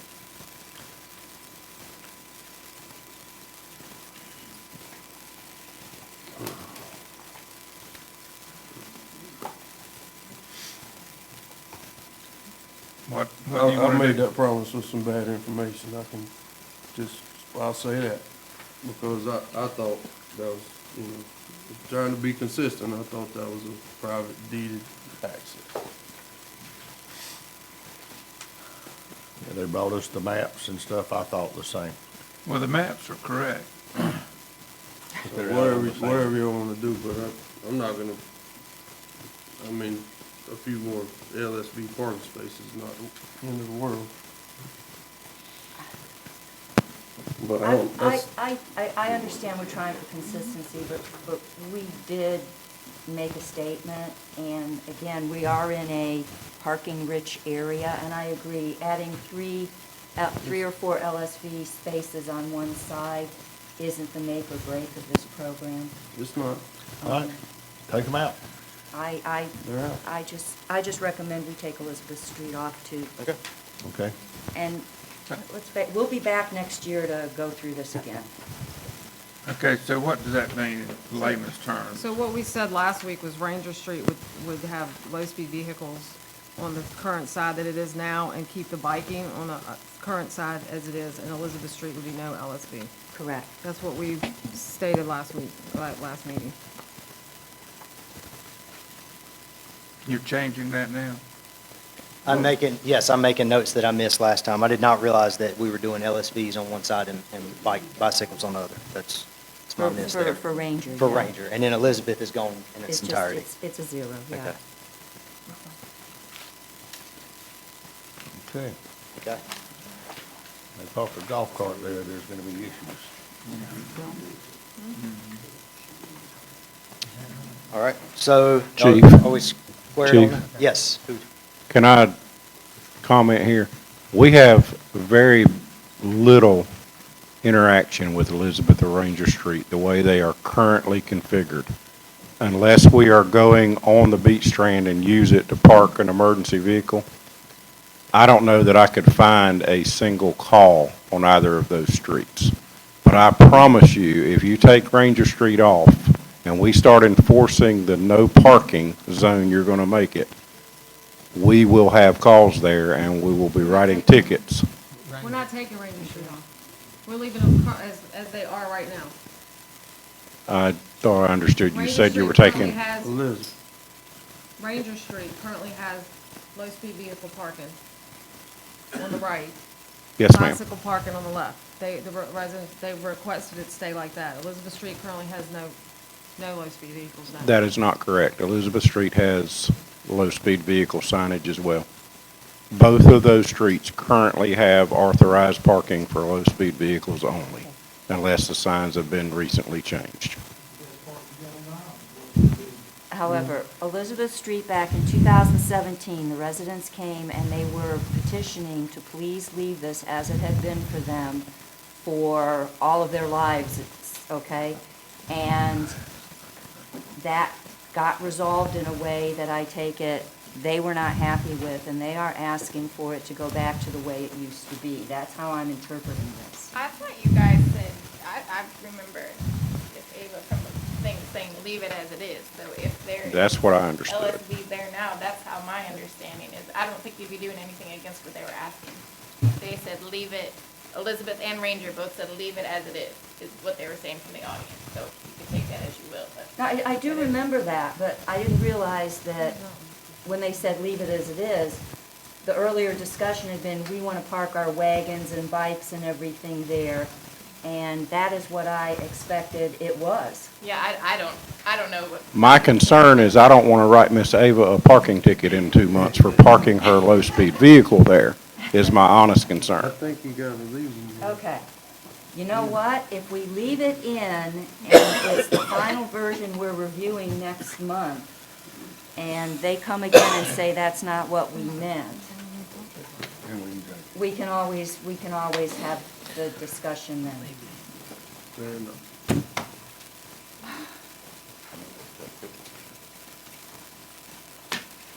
Okay, so for my notes, Elizabeth Street, yes or no? We're gonna leave it what it is currently? Whatever it is, right. What it is currently. What is right now, whatever it is currently, and Frank is saying it's currently LSV parking on both sides. I don't know if you want to go and drive and check that. I will triple check that before. I'm gonna do it right. Okay, and then Ranger Street. That is, one side is going to be for LSVs, the other side is going to be for buses. This was a picture, yeah. Okay, all right, I think I got my notes on that. All right, so are we ready to move down to the next one? The Mullet Street Lot here, I've actually made a note that it's not a Mullet Street Lot, it is, the actual address down there is 220 Ocean Boulevard East. So that is a typo that needs to be corrected. 220 Ocean Boulevard East? Yes, where it says Mullet Street Lot, that is actually 220 Ocean Boulevard East. It is off-street parking, so those spaces are designated in the correct area. Right. Bendigo Street, again, is a street, it is not a lot. So lot needs to come off, and where I put off-street and lot, anyway, that is incorrect. It is actually on-street parking, and those 8 would go to on-street parking. Just move it over to the other column. See here, what else am I missing here? Ocean Boulevard East, McCray to E. Yep. That's actually, instead of on street, it should say both sides of the street. That way we designate, which side, just for consistency Ocean there. Boulevard East, McCray to Avenue A. Avenue A, yes, that is correct. Both sides of the street. I hate to stop this forward-moving Yes. event here, but I'm declaring a 5-minute recess. 5 minutes. Okay, we're back in session. Chief, you will pick up where you were, sir? Absolutely. I think we had made it to Indigo Street, does that sound right? Or had we moved on past that? Moved on, okay. You were at the white fence. McCray, both sides of the street, you said. McCray, let's see. Ocean Boulevard East, McCray to Avenue A, you said was both sides of the street? But it says north side on here. That's, I think, where we left off. Okay. Yes, so this is, I'll describe this. When you're coming around Ocean Boulevard and it makes the S curve, it goes back off and there's that white fence there. For the section from the white fence down to Avenue A is what this defines. It is Ocean Boulevard East from McCray Street there down to Avenue A. That little section is actually street and it's not a lot. So that's the reason it's changed in there, is it should be on-street parking and it should, instead of on-street, it should be both sides of the street. Have I thoroughly confused everyone? Are you talking Avenue D? No, you're still on 864. H64. Okay. H64. Yes, and since it's a lot, it should actually be designated, or not a lot, it should be designated in on-street parking. Okay.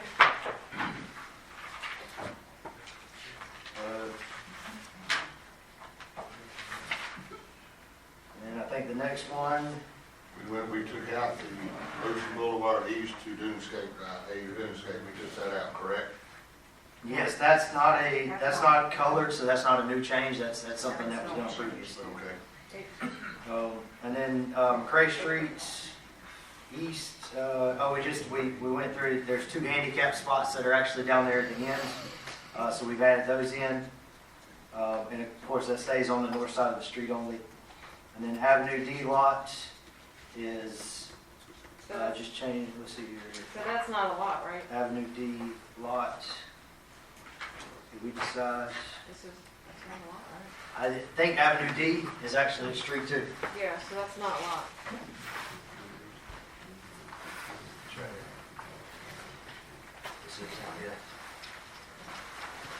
So that actually too would change from lot to all streets. Okay. Off street, you said orange. It says 50-foot right away there, so that will be on street as well. So that's Avenue D Street, on-street parking? Yes, Avenue D is changed from lot and then adds on-street parking. And so it's the that's H71 you're saying? That is H71, So yes. 16 goes over to the, Correct.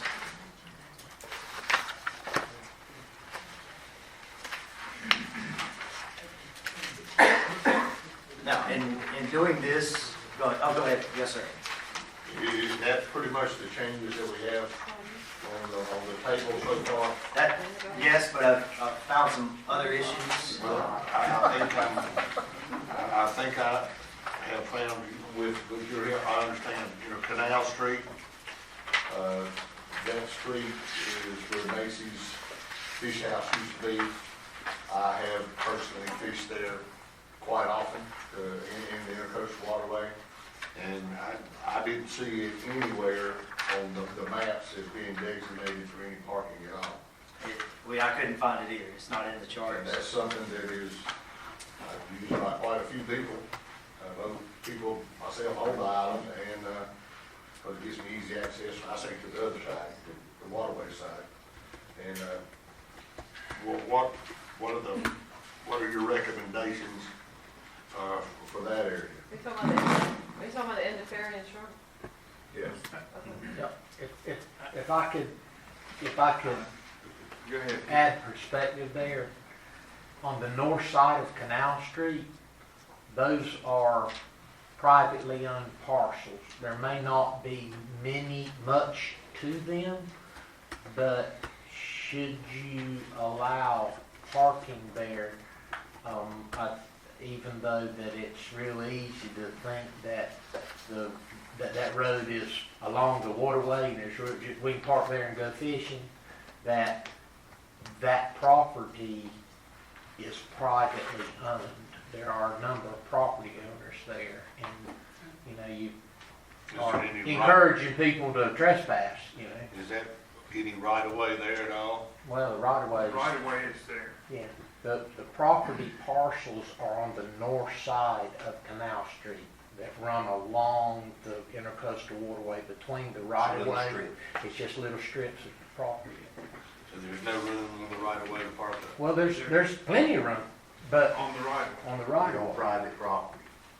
Yeah, there's plenty of room to park on the right of way, but why are they parking there?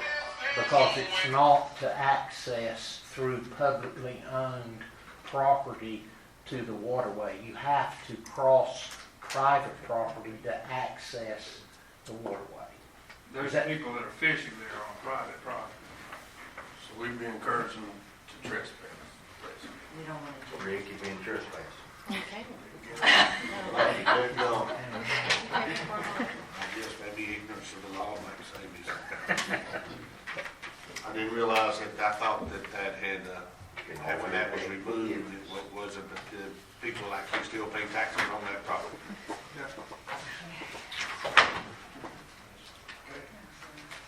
Okay. Will be no parking then, correct? Correct. Except after. The only other section that I had, that I saw that there was or I was informed there was an issue with, was Cole Street. And there's two little sections of Cole Street.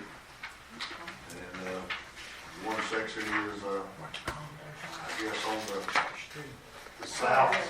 the south side, which kind of pretty much is the Hobbs Realty parking lot. That's the east side. The east side. And the other side is on.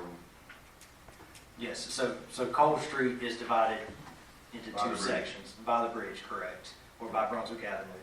There's north of Brunswick Avenue, and then there's south of Brunswick Avenue. Between Brunswick Avenue, well, it actually starts or stops at the bridge down to Ocean Boulevard. But much like Davis Street, Cole Street uses two businesses there. And if they are not included in the graph, and again, it's just, I'm throwing it out, I'm afraid that those business employees or patrons will not be able to visit those businesses. So I think Cole Street should be considered.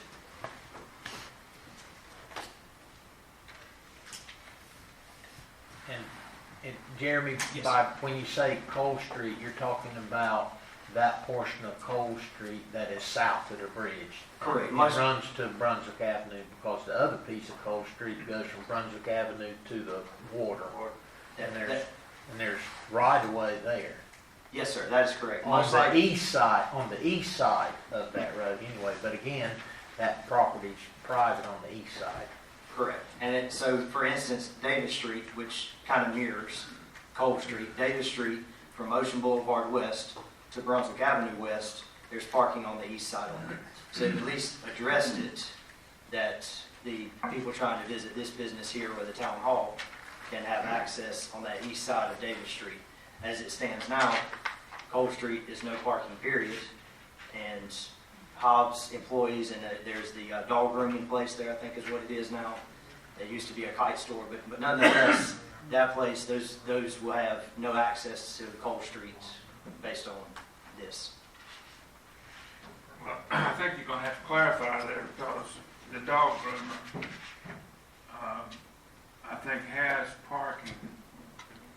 Correct me if I'm wrong, I think they have parking along that street between the building and the right of way. Maybe the rear bumper overflows into the right of way. But both of those businesses are required to have the parking. Right, and they do park there. I just don't know if it's in the right of way or if it's in. Okay, but our ordinance requires the businesses to have their parking. In their own parking spot. Okay. Yeah. Okay. And that's fine, as long as it's addressed. I didn't want them to receive tickets down there, so.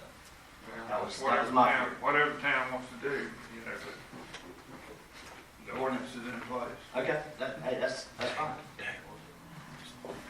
Now, just a couple of them that I noticed were left off the list. I didn't know I was illegally fishing. That's everything I've got. If you've got any more suggestions that we can go back and work on and present to the next one.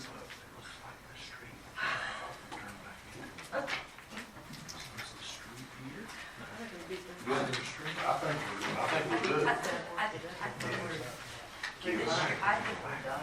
Yeah, we've run it back and forth, up and down, right side. Okay, so where we are, I believe, is whenever the clerk gets these typos and changes in place and gets them to the attorney for review, then they'll come back to us, the board, consideration of review and approval, possible approval. That's where we are. Yes. Lieutenant and Chief, you got anything else? Otherwise, we all thank you for your hard work, sirs.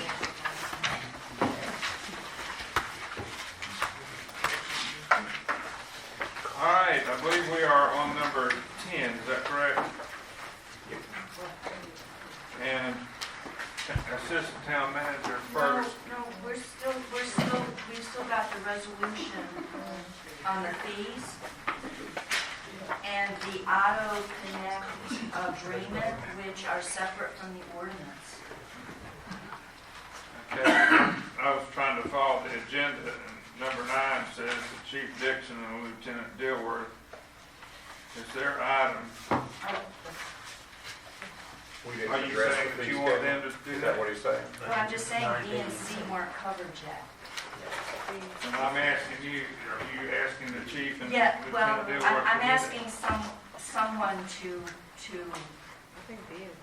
lead this so that we can make decisions on these two things. Come on back. Come on back. I'll be honest, where are we at now? We're on the resolution 2201, Just the fee schedule, Chief. the fee schedule. I updated that. I did that one based on what the board said at the last meeting, so I won't leave Jeremy hanging there. That's the reason I asked you if you were finished. Oh, I did not know, I apologize. You didn't know you were. I did not know I was up again, that's correct. Well, I didn't either. So, would the board like for me to read this resolution amendment to you, or how does this procedure work? It's been in the packet. Do we really need it read out? We can just make a motion if we want to approve it, and I would move that the board approves resolution 2201 with the fee schedule as written on page 36. Is there a second? I'll second. All right, seconded. All right, who's going to speak to it? And that means we're gonna go with the $3. Yep. Motion maker, are you the one that's going to speak to the item?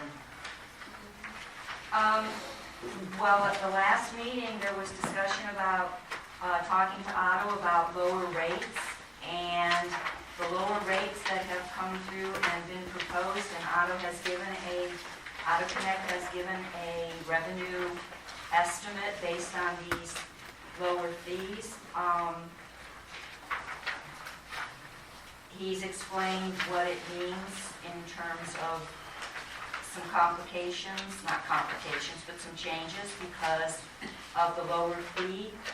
But this was the direction of the board to look at whether or not we could have the fees lowered in, basically, in keeping with our greater community and competitive rates with other beaches.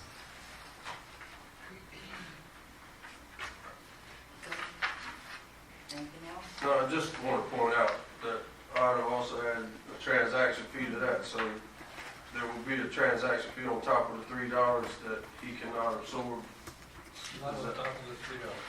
Right, so. Part of the $3 can come out of the township. We pay We pay. Well, that's what I meant. Yeah.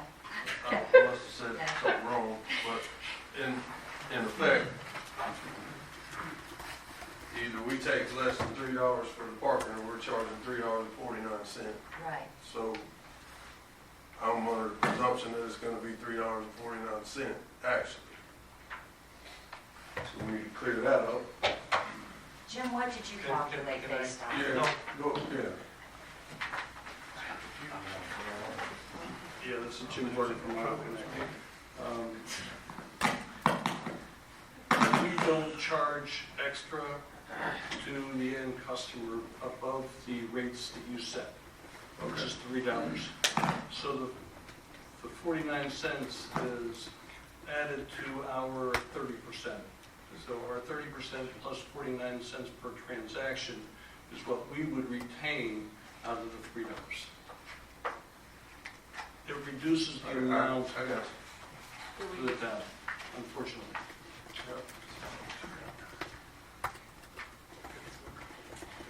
Does that make sense? It makes sense. My understanding is the town wanted the net $3. Is that different than what? That's not gonna happen. I mean, I had read before about the 49 cents, so I knew about it. I was under the assumption what we wanted to do was to charge the people parking $3. That was what I understood. That was our intention. Right. But that changed. But, okay.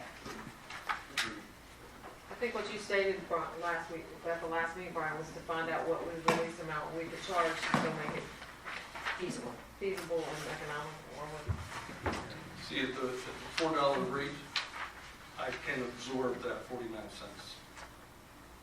But when I get down to $3, I can no longer. I'm already absorbing the 2.52% transaction fee in the base, but I can't afford the 49 cents out of my 30% when I get down to $3. Somebody parking for 1 hour, that 49 cents now represents more than half of what I would collect. And I just can't balance those. I lose money on that deal.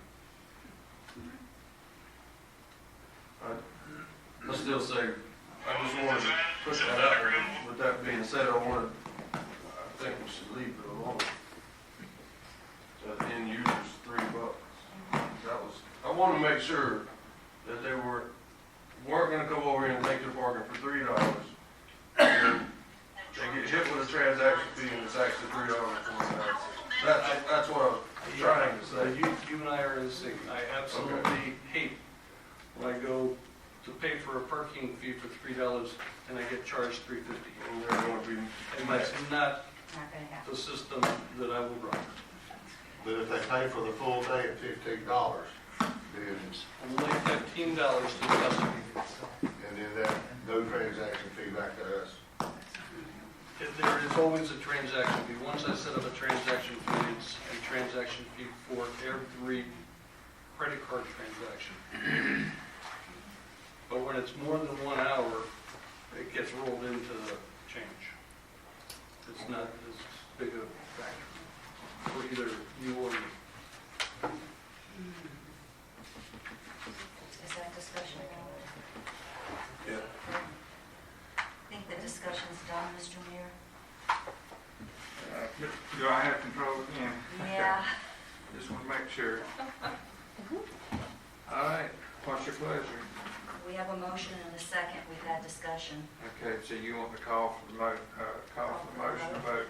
The motion was that we approve Resolution 2201 with the fee schedule as shown on page 36.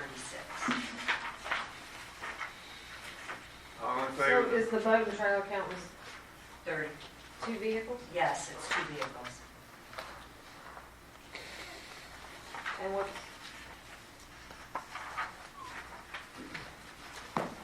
so what's the daily rate for them?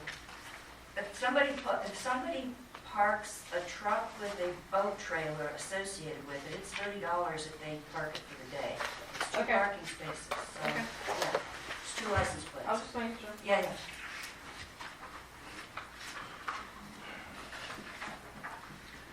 Okay, we're gonna try again. Is there any more discussion or questions? Hearing none, all in favor say aye. Aye. Opposed, say no. It's unanimously passed. Okay? All right, so are we through with 9B? Okay. Chief, we are now on 9C, which you didn't know you were in charge of. Please speak to it. If you don't know anything to say, I don't know what to say. Absolutely do not. I was not prepared for B&C. Let's see here, what page is that? That's 37. 37.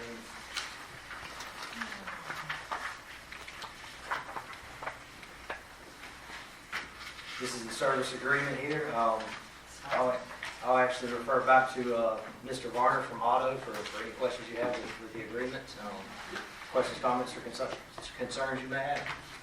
Well, my first, and it's covered actually in the letter for February 1st, that Auto Connect strongly recommends to the BOC that they assess all streets to provide a more consistent assessment of all ROW parking during enforcement hours. This I think, is in response to, there was a comment made last time that the enforcement people for Auto Connect would only enforce the designated areas.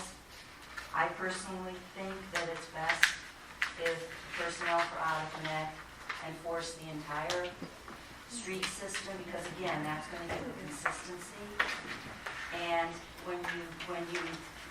if that is the agreement of other commissioners, then the way I read it, Exhibit A, which has .2, parking enforcement enabled for the town via periodic license plate scan and verification of an active parking permit, or violation notice and appropriate parking citation ticket if there is no active paid permit or parking in a no parking zone. That fits with the idea that Auto Connect personnel cover the whole island. But in Exhibit E, it is not clear to me, because .1 says that, and this is policies for enforcement personnel, if parked in a designated parking zone without an active permit, and then, or in a no parking area, is struck out. But if Auto Connect personnel are going to do the whole island, then that needs to stay in, that if parked in a designated parking zone without an active permit or in a no parking area, then the subsequent happen.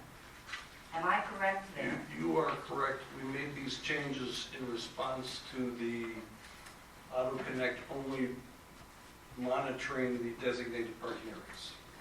So if the board agrees that we would do everything, we would put that statement back in, and we would enforce all of the infractions as previously discussed with Lieutenant. That's why I had Y here, and that's, I wondered why that was taken out. It was based on the last meeting and my discussion and emails with Mr. Hewitt that we would only monitor the designated parking areas. So we can easily reset that. Three school board members diffuse a feeling to help reopen schools fast enough. After talking with everybody this week about this, I think it's best, and I think it was your preference all along that you do it. And Yes. I've changed my position a little bit on that. The only way to have consistency is for you to do it, I feel like. And at the same time, it may take a little headache off of our police force to do other things. If That is the I want to intent. be clear and sure that that they would be called if you needed their help on something. Without a doubt. Okay. That's the, you know, They are our favorite partners. So that means y'all would patrol the areas past Deal Street where there's no public parking whatsoever. So what you're saying? It would be all the way down to the gate. We would monitor those streets, if people are parked All the on the street, on the sidewalk, by the intersection, we would cite them immediately. If they were obstructing traffic in any way, then we would call the non-emergency line and have the police come out and help. Okay. If you see illegal parking on Ocean Boulevard where we have LSVs by, you will cite. I will cite them, and if they're on OB anywhere, obstructing traffic, then I call the police department. I would cite them first, and if I could find them and get them to move their vehicle, that would be my preference. I did have one person in the town ask if they see illegal parking, who do they call? 911. Do we use 911 for non-emergency in the summer, even? Yes, ma'am. Even so, okay. We don't have somebody sitting in the office 24/7. Yeah. And we don't check emails till Monday. We do have a phone number that the police department can contact us if we have people out and about. A lot of times we can get there quicker because we're already out there. I guess this is just going to be something to work out of what to communicate out to the public. The best thing to do. Okay.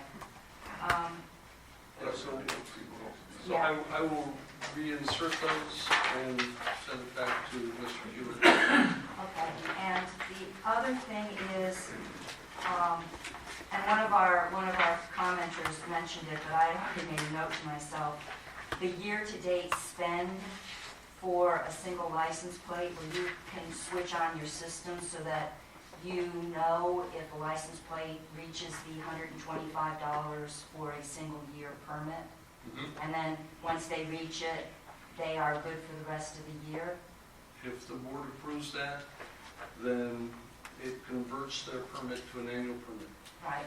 I personally think that that's a good thing to do. I think that that gives a lot of people extra comfort. They may not want to put out $125 up front because they don't know that they'll use it enough. But if they do hit it, then they're good. I would request that the town have him do that. I think in year one in particular, where people are learning just how much they use the beach. We have found that to be a very popular program with our other towns. I'm okay with it. Very well received. It sounds fair enough. Okay? Yeah. And it's in this case, it's a little different for us in that there's two types of annual permits. The single vehicle, 125, or the dual vehicle, 250, depending on what they've set up on their account to begin with. We will monitor it by a license plate. Right? We monitor by a license plate. So the spend for that tag. Okay? Okay. So there's the changes in E to go back to the language that was there, and then inserting whatever the proper wording is for this year to date. Yes, and we'll also adjust the statement of work Exhibit A. There's a list of violations there that we would use. We will adjust that based on the updated ordinance that we will get from NICA. And make sure that I'm in sync with I want to make sure that each one of those citable events is clearly delineated by ordinance. So we will basically have a clean and correct agreement, statement of work agreement for our March meeting. Correct. Which is March 8th, I remind everybody. It's a week early. It's just around the corner. Jim, the only other concern that I have with the statement of work is the cooperation with our police department.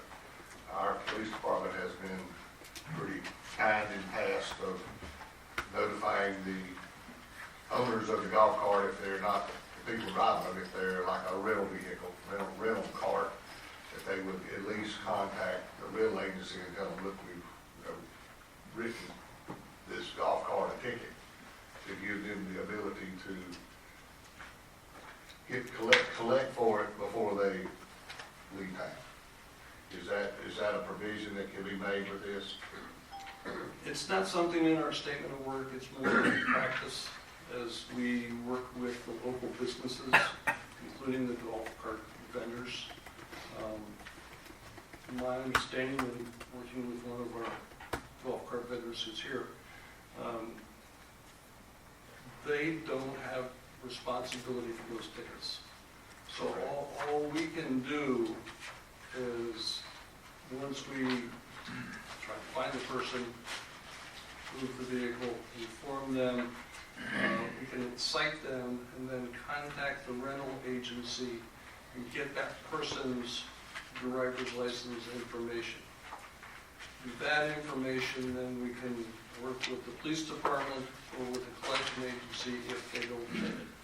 Well, I think that's all they're asking is to be notified. They don't want to wait till it comes back to them and they've got added charges and all this for. To the extent that we can, we will do that. We're actually trying to automate the process. If the rental cart agencies can give us a list of license plate numbers, if they pop up in our system, we can automatically send them an email with the request for the information so that we can track it down. I think that would be fair to the businesses. That is a new feature. First time that we've had to deal with this particular situation, but it's definitely something I think we can phase in as we go. Thank you, Jim. If we don't have that, then there'll be a phone call. Yes, sir. An automated system would probably work the best, and I feel sure they would be more than happy to cooperate with you because I don't think their business model has any place for parking tickets. Correct. I agree. Any other questions?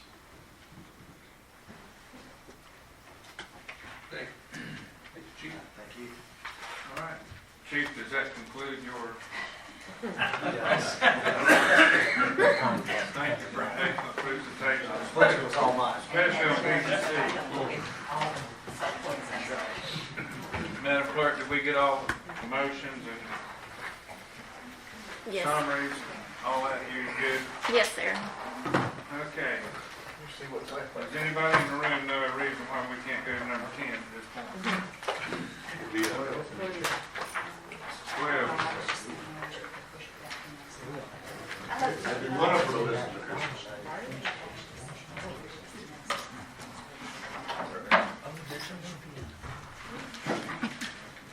Good evening. In November, the Board of Commissioners tasked the Parks and Rec Advisory Board with compiling recommendations for the use of 796. The Parks and Rec Advisory Board held, I think, 2 regular meetings and a special meeting. They did meet with town staff, and the recommendations are included in your agenda packet. Chair John McIntyre is going to share a PowerPoint presentation with you, and I also believe Vice Chair Tucker's here, and Member Gomez is here in the audience if you guys have any additional questions. Thanks, Christy. I'm John McIntyre. I live at 246 Brunswick Avenue West, and I'm speaking on behalf of the Parks and Rec Advisory Board today. Excuse me. On November the 21st, the Board of Commissioners gave the Parks and Rec Advisory Board a tasker, and whoops, I need a slide change there, please. Unless I've got something to do with that up here.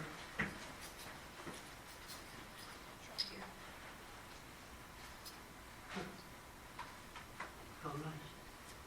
Very good. Okay. Okay. The, gotta back up one. There we go. Okay, so the tasker that we got, the direction we got was to develop recommendations regarding the possibilities for development and use of the property located at 796 Ocean Boulevard West.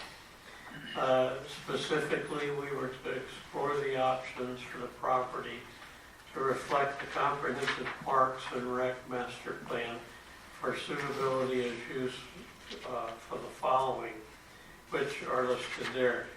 The idea was that in a mid-island location, we would provide community recreational resources, bathhouse with showers, classroom space, meeting space with some kitchen facilities, parking improvements, and ADA compliance. We decided to fulfill that task by carrying out several actions. The actions we picked were to assess the current state of 796 OBW, to create and submit a list of questions to the Holden Beach Building Inspector Tim Evans, and those questions are in your packet of the report along with answers that we got as well. We then met with Tim and town staff to further question and find out what we could, and in a special meeting. And then we took the entire group over to Ocean Isle Beach to look at their community center facilities, and we looked at several websites around as well to see what other people were doing. We then tried to define and evaluate options as the tasker required us to do, and then identify which of those options best met those stated goals. Again, those goals being to provide those recreational facilities in the mid-island location. The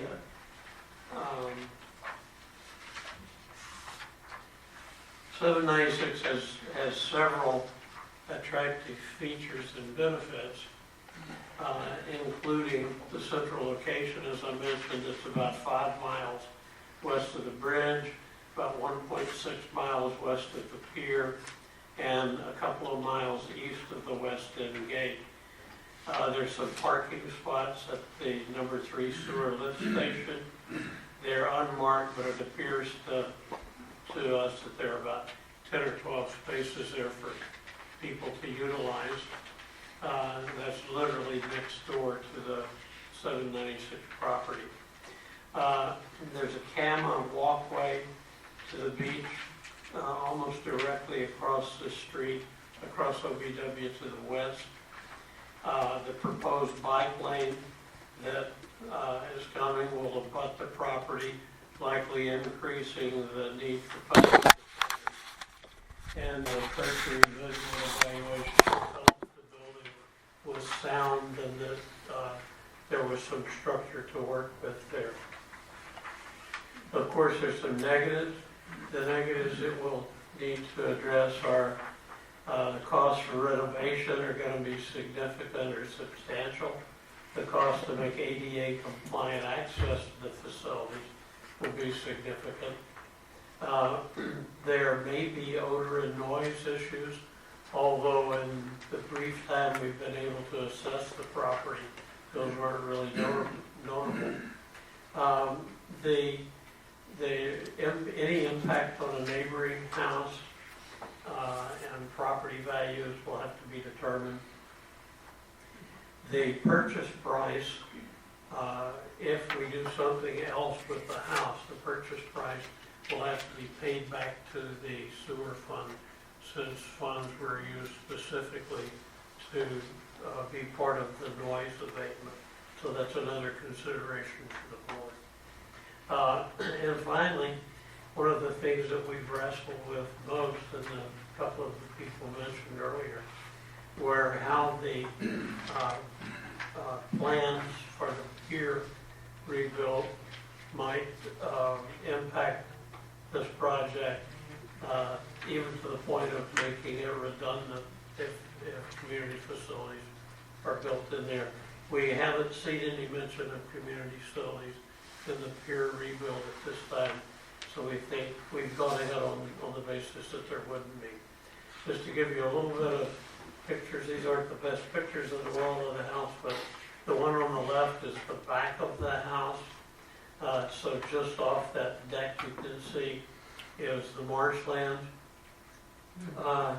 It sits on the edge of the marsh, but the lot behind the property is privately owned. So we couldn't necessarily access the marshland through that lot without something happening. However, Tom pointed out to us that the sewer lift station next door, that we could just cross the sewer lift station to get up to the marshlands if we seek to do that. On the right, you can see it's actually. I got it hidden, I'm sorry. Oh, okay. You can see the right front corner of the house. So to the left edge of that picture is Ocean Boulevard.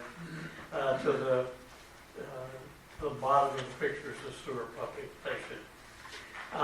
The next couple of slides to show you that the house is typical of an older beach cottage. It has 2 levels of living space in it. They're currently using it, the renters were currently using it as 4 bedrooms and 3 baths.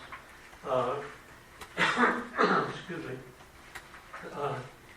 The top right there, those windows, that's an amazing view of the marshland out there. And this property also has very nice views of the ocean from the front windows. We were unable to get in the property to do anything until this morning.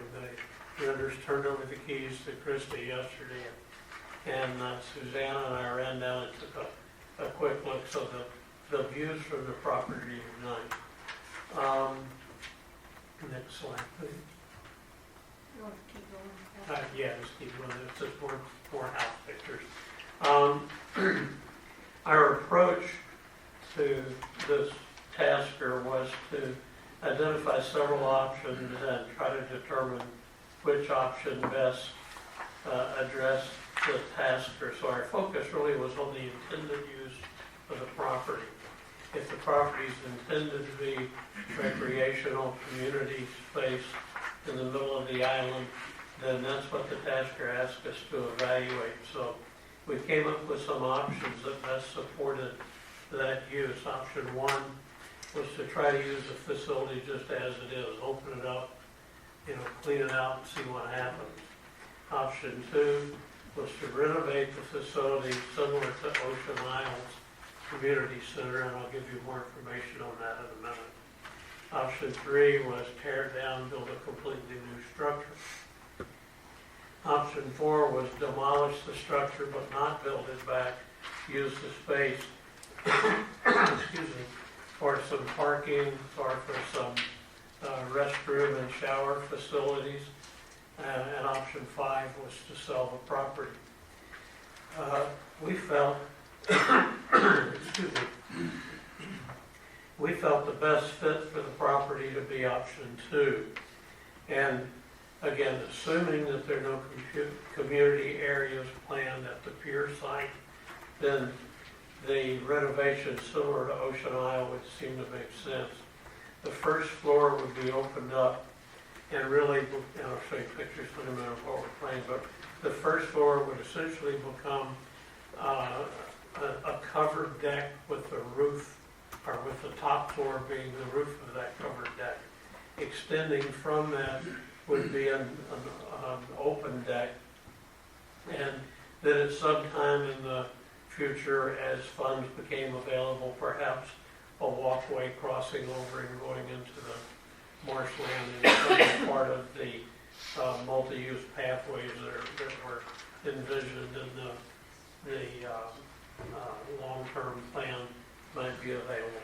Second floor would be used for storage only because of ADA complications, so it would just be storage space. So essentially what you'd have is a large deck overlooking the marshland with some pass-through from a small kitchen without cooking facility, so you could get catered meals and so forth there. This is the Ocean Isle facility. And we really encourage you guys to visit the Ocean Isle Beach Community Center. It's really beautiful.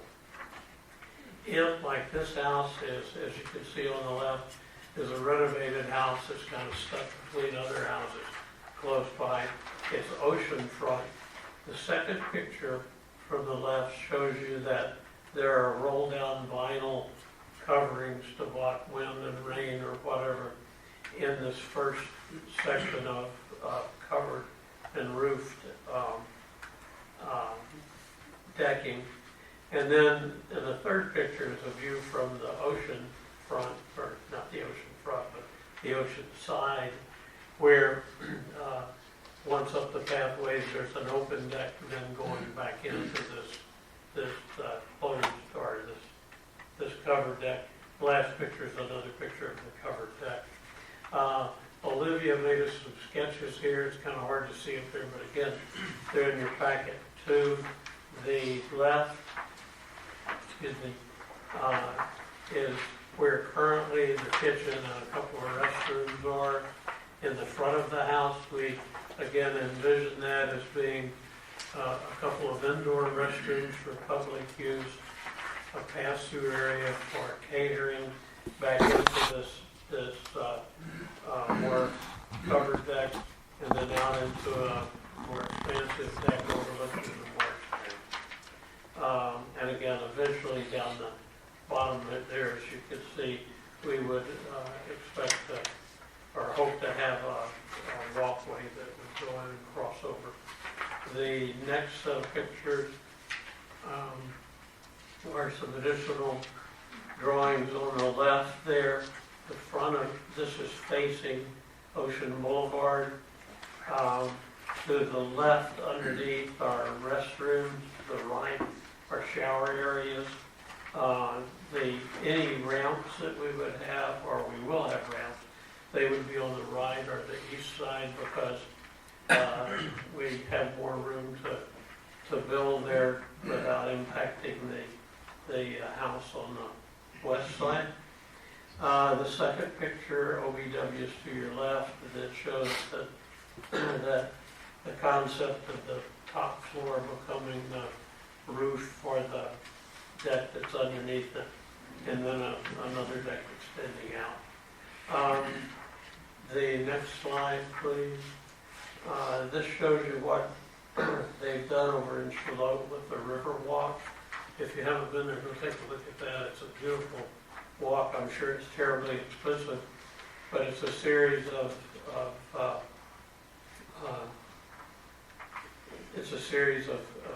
covered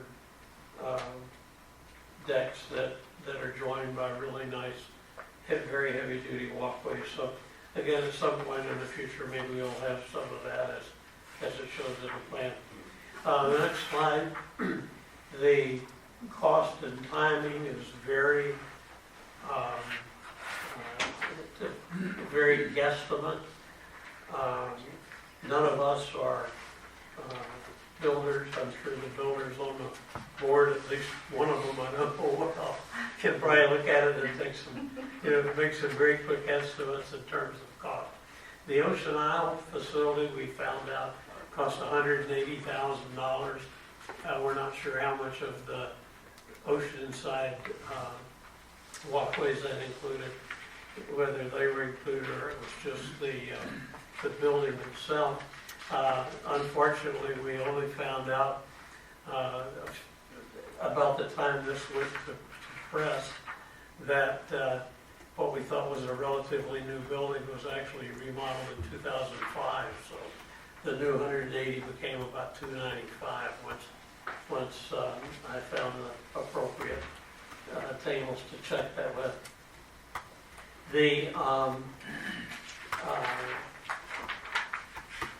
We had the master plan had estimated about $150,000, but that essentially, I think, was just for changes to the house alone. We would request that, should the board choose this option, that you first remove the question about whether or not there's going to be community recreational then this whole thing is pretty much off, I think. Assuming that it builds back as it was before with perhaps a restaurant and maybe a little retail space or something, then we think this is a very legitimate option, again, primarily because of location and in terms of Middle Island and what we could do with it. The next slide, please. Yeah, why we didn't choose the other options, and as a couple of people pointed out, there's considerable questions, I think, on some of these. We didn't choose option one, just opening up to the public and letting it roll, because it would require a pretty significant expenditure just to have the restrooms converted to public types of restrooms, and then you'd still have a kitchen in the way with stoves, and it's an old house.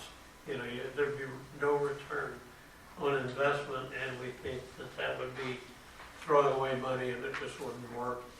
Option 3, which was building a completely new structure, certainly a lot more flexibility there, but it apparently would cost more because you're not taking advantage of the existing structure that is there. Option 4, which was to demolish the building and use that space for a few extra parking spaces, and we detail that more in the report that you have.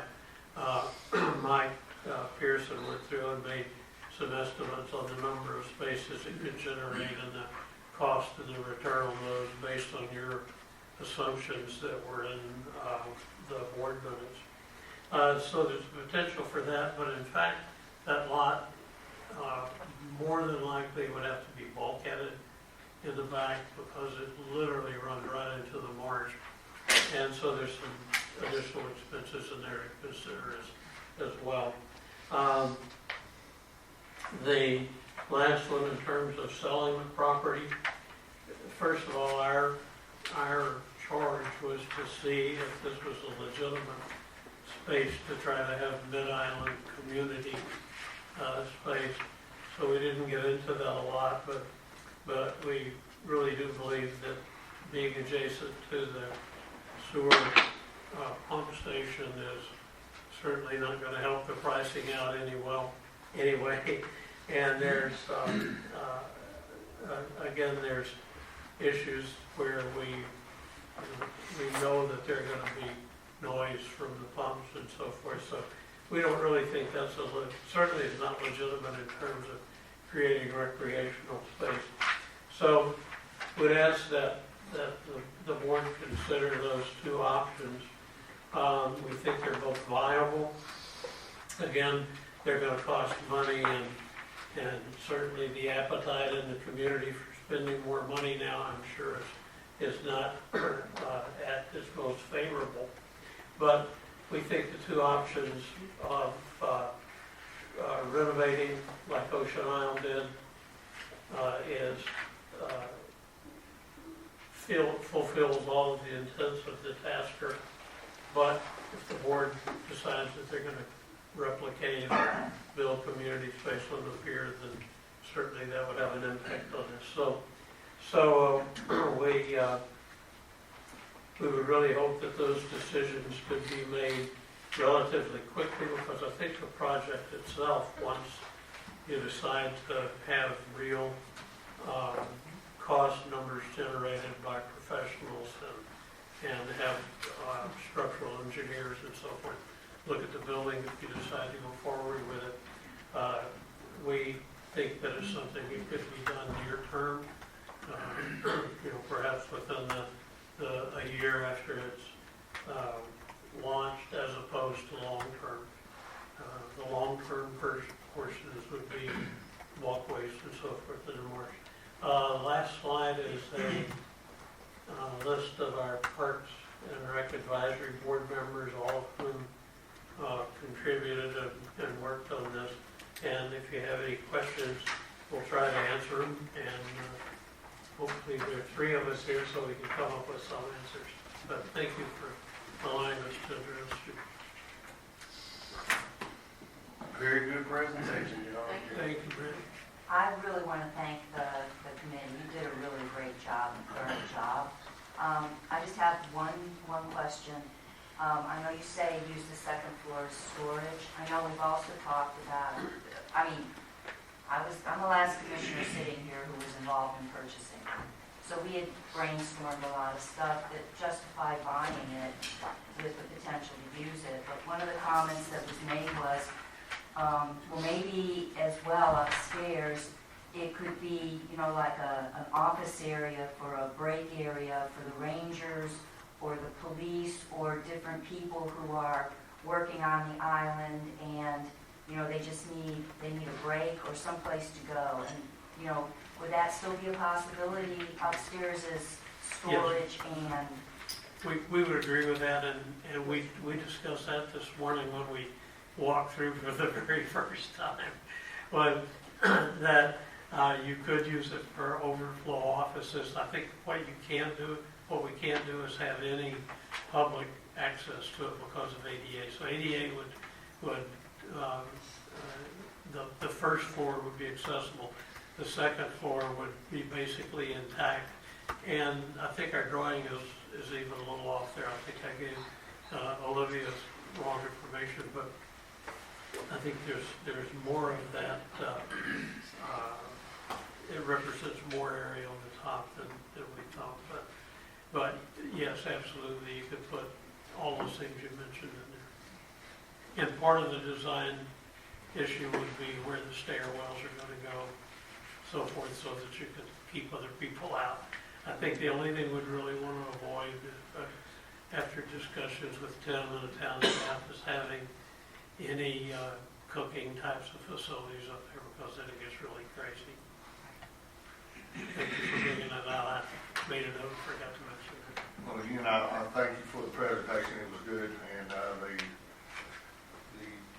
Parks and Rec board that does a great job. I think you put forth some really good recommendations. My only question is if we have something like a community center, where are they going to park? There's only 10 spaces there now, and 2 of those are handicapped. Yeah. I mean, how can we have such a facility? We don't have anywhere to park. You can't park under the building. I mean, it's really, that's my only holdback is, it would be a great thing to have, but who can be there? 10 people? This was always part of the linking to creating more 800 block parking. The two go together. If we're going to have a meaningful facility, we need some of those other lots that were bought parking and have some parking put in. And yeah, we also discussed the limitations there, and a couple of members of the public have mentioned to me that if you had a wedding there, you'd have room for a photographer, a minister, a bride and a groom, and a couple of parents, and that would be it. So there is limiting parking currently. It would have to expand. Exactly. The other thing I mentioned in the report, but I didn't discuss here, there's a minor contribution one could expect from rentals of this if it's set up right. Currently, the other facilities, now that COVID is over, and the rates have changed somewhat, we would expect that you'd bring in $700 or $800 a season, so it's not really significant in terms of the cost, but it's something. And if you make it nice and have parking, then maybe it's going to be a little. Well, having said that, I do know that a couple of the very large houses down in the West End, when there are family get-togethers after a wedding or something held, there's beach butler, there are different small kind of transportation in and out availability if somebody wants to rent for an event. And it's minibusing people in and out again. So again, it is manageable with organization. So it's something else to keep in mind. Right. And I really would, all of us, after we went to the Ocean Isle facility, It was an eye-opener. That's a really nice facility that is simple in terms of design and yet very effective. If you go over there, you just go over the bridge until you run into the ocean and you're there. And it has a similar issue. It's jammed between houses. It has a parking lot along one side that I think probably doesn't have any more parking spaces than a pump station would have. And of course, it's on the beach, so you probably got a lot of people that, are renting adjacent houses that are using it. But we thought all those things were manageable, yet we didn't have the time to dig into them deeper and define them more. You could designate for, if it transpired, you could designate parking for the community center there only, I guess. How many, did Tim say how many people it would hold, like occupancy? No, we didn't get that, and do you guys recall the occupancy sign on the Ocean Isle facility? I think there was one there, but I don't remember what it said. If the commissioners are through making a couple of statements, I have two legal questions. First being that the town of Holden Beach has put in place clubhouse regulations about being in neighborhoods and so forth. And Mr. Hill, you can help me here if you would. And that we, the town, put a stop to subdivisions on the mainland just coming over and going into a neighborhood, buying a house and setting it up and inviting everybody over. Those of you that have been here for a while remember all that, what a controversial time that was. And I would simply ask the town manager and the town attorney to look. It's my opinion that we might be violating our own ordinance if we create our own clubhouse in a subdivision, private or otherwise, just to willy-nilly say, okay, we're going to have a clubhouse where everybody can come and have parties or meet or whatever. I don't know that you can just go anywhere and do that. However, I am aware that the law allows public facilities to do some of that, but I would just caution and feel much better if the town attorney would address that in regards to what we already have in the books. Secondly, to address some of the concerns that the committee had,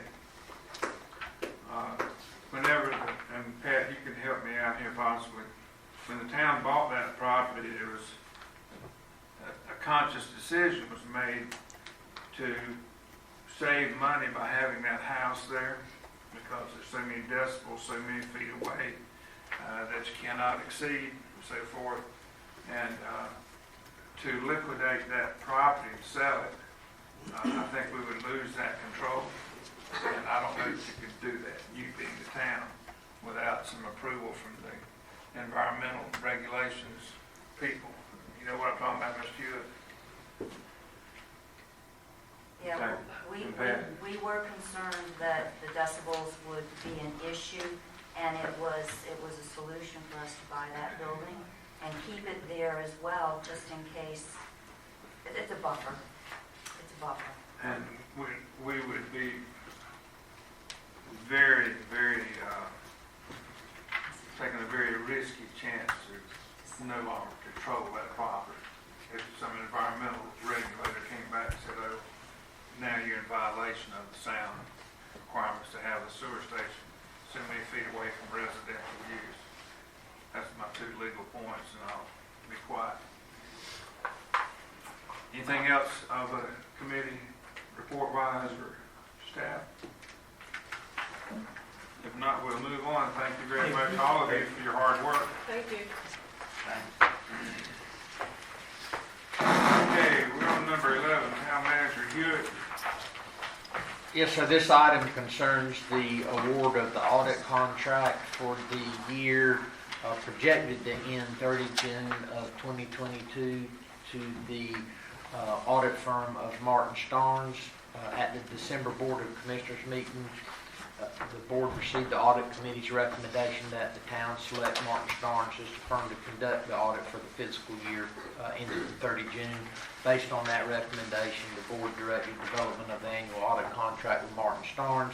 Subsequent to that, the North Carolina Local Government Commission has published their templates, which the proposed contract has been developed in accordance with. The attached contract represents what the board would need to approve in order to select Martin Starnes and Associates as the audit firm. And the suggested motion is to approve the fiscal year ending 30 June 2022 audit contract with Martin Starnes. Is there anyone who'd like to consider making that motion? I'd like to make a motion to approve the fiscal year ending June 30th, 2022, the audit contract with Martin Starnes. Second. All right, Mr. Brown, second. Discussion, anyone? Hearing none, all in favor say aye. Aye. Opposed say no. Unanimously approved, Madam Clerk. And now we're on number 12, Ms. Pat. Okay, for those of you who are new, this is just the kind of standard that we do every year about this time.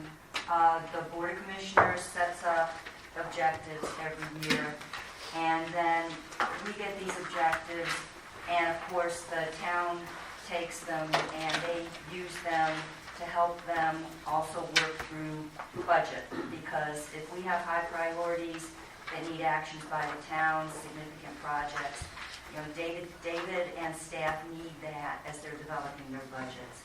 What we have in here is the budgets, or the objectives that we set for this year.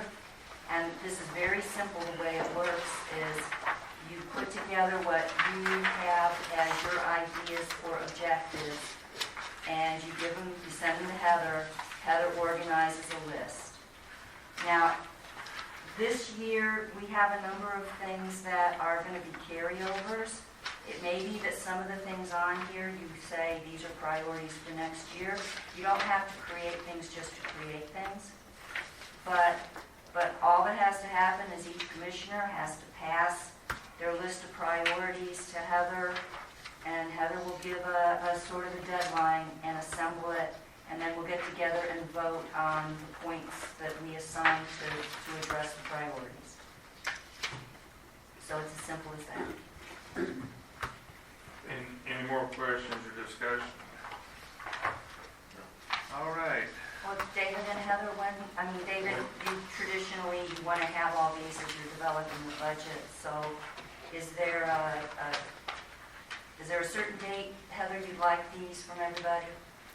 I would defer to the town manager. Well, okay. Well, the department heads, by law, have to have their departmental request and revenue projections drafted by the 1st of April. I would assume that sometime by the middle of end of March, the board would probably want to reconvene in a budget type work session, but we're going to have to get y'all's calendar in conjunction with that. So we need to be to Heather before we have that first meeting. Yes, ma'am. Okay.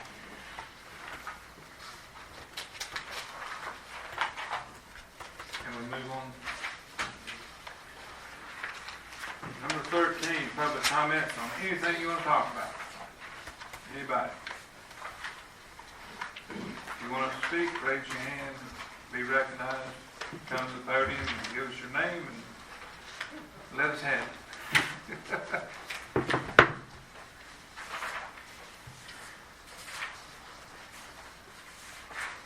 I'm Ken Rogers, living at 188 Greensboro Street. Been here for 3 hours. We had a large group that couldn't stay that long and left. As I sat here listening tonight, all sorts of things went through my mind. I served with a gentleman on a board, tax equalization for a very large county in Virginia, and he would listen and listen and listen, And finally, he would reach a point and he would say to the person, are you a been here or a come here?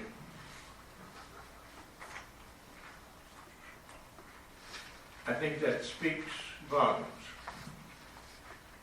Served on another board,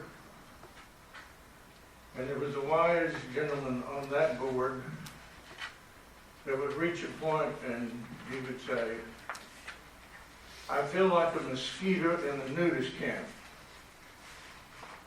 I know what I'm supposed to do, I just don't know where to begin.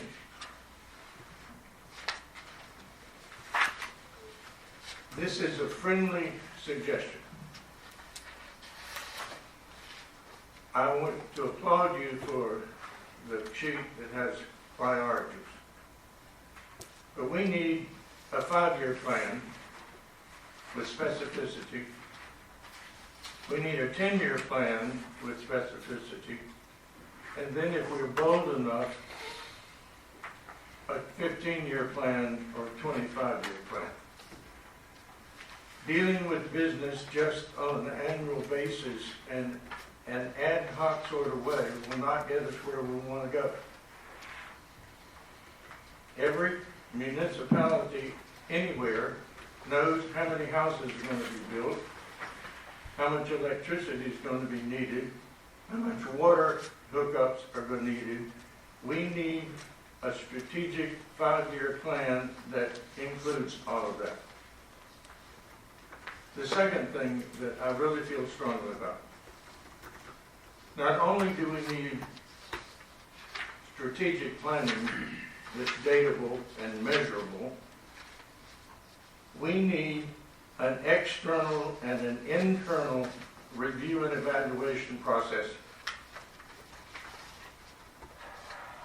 If we don't know how we're doing it or how well we're doing it, we'll continue doing it the way we've done it.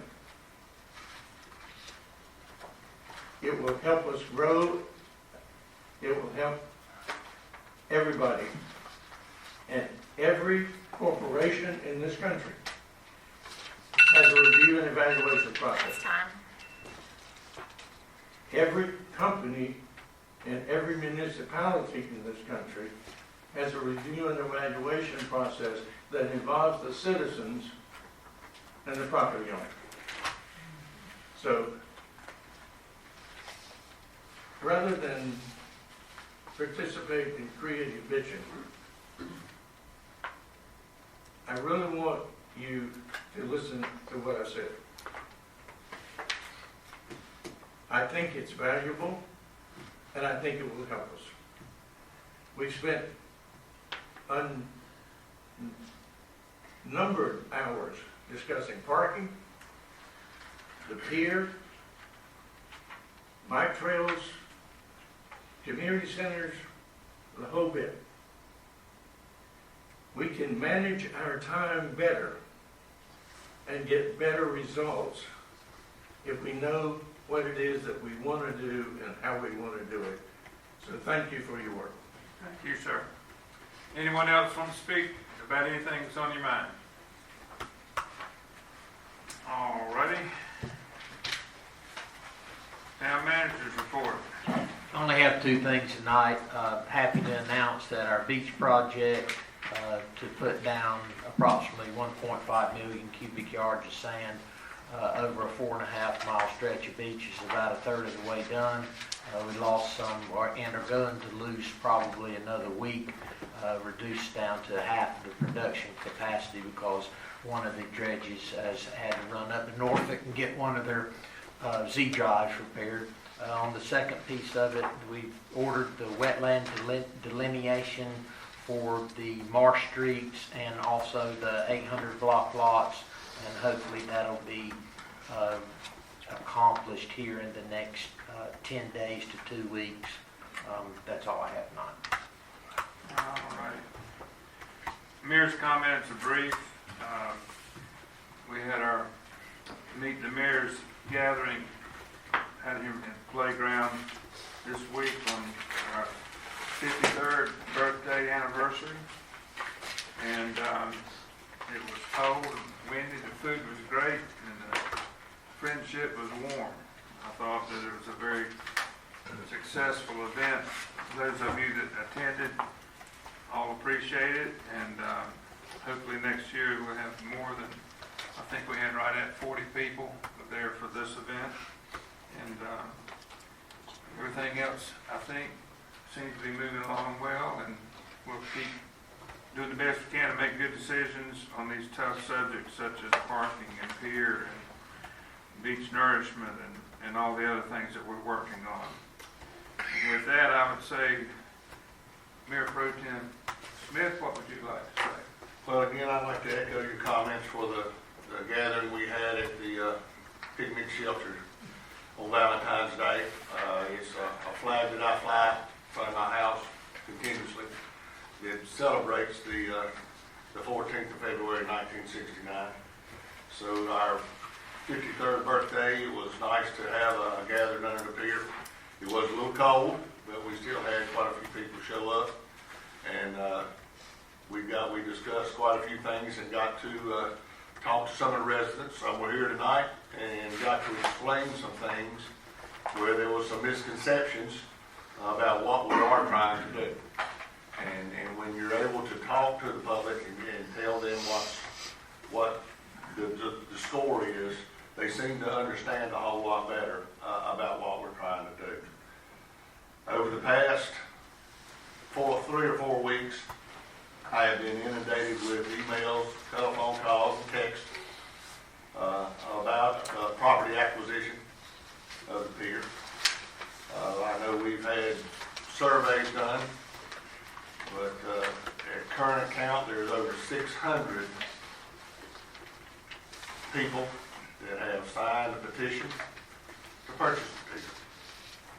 So it seems to be that, we can, again, a lot of the questions that I was asked on those emails and texts is what's the real plan?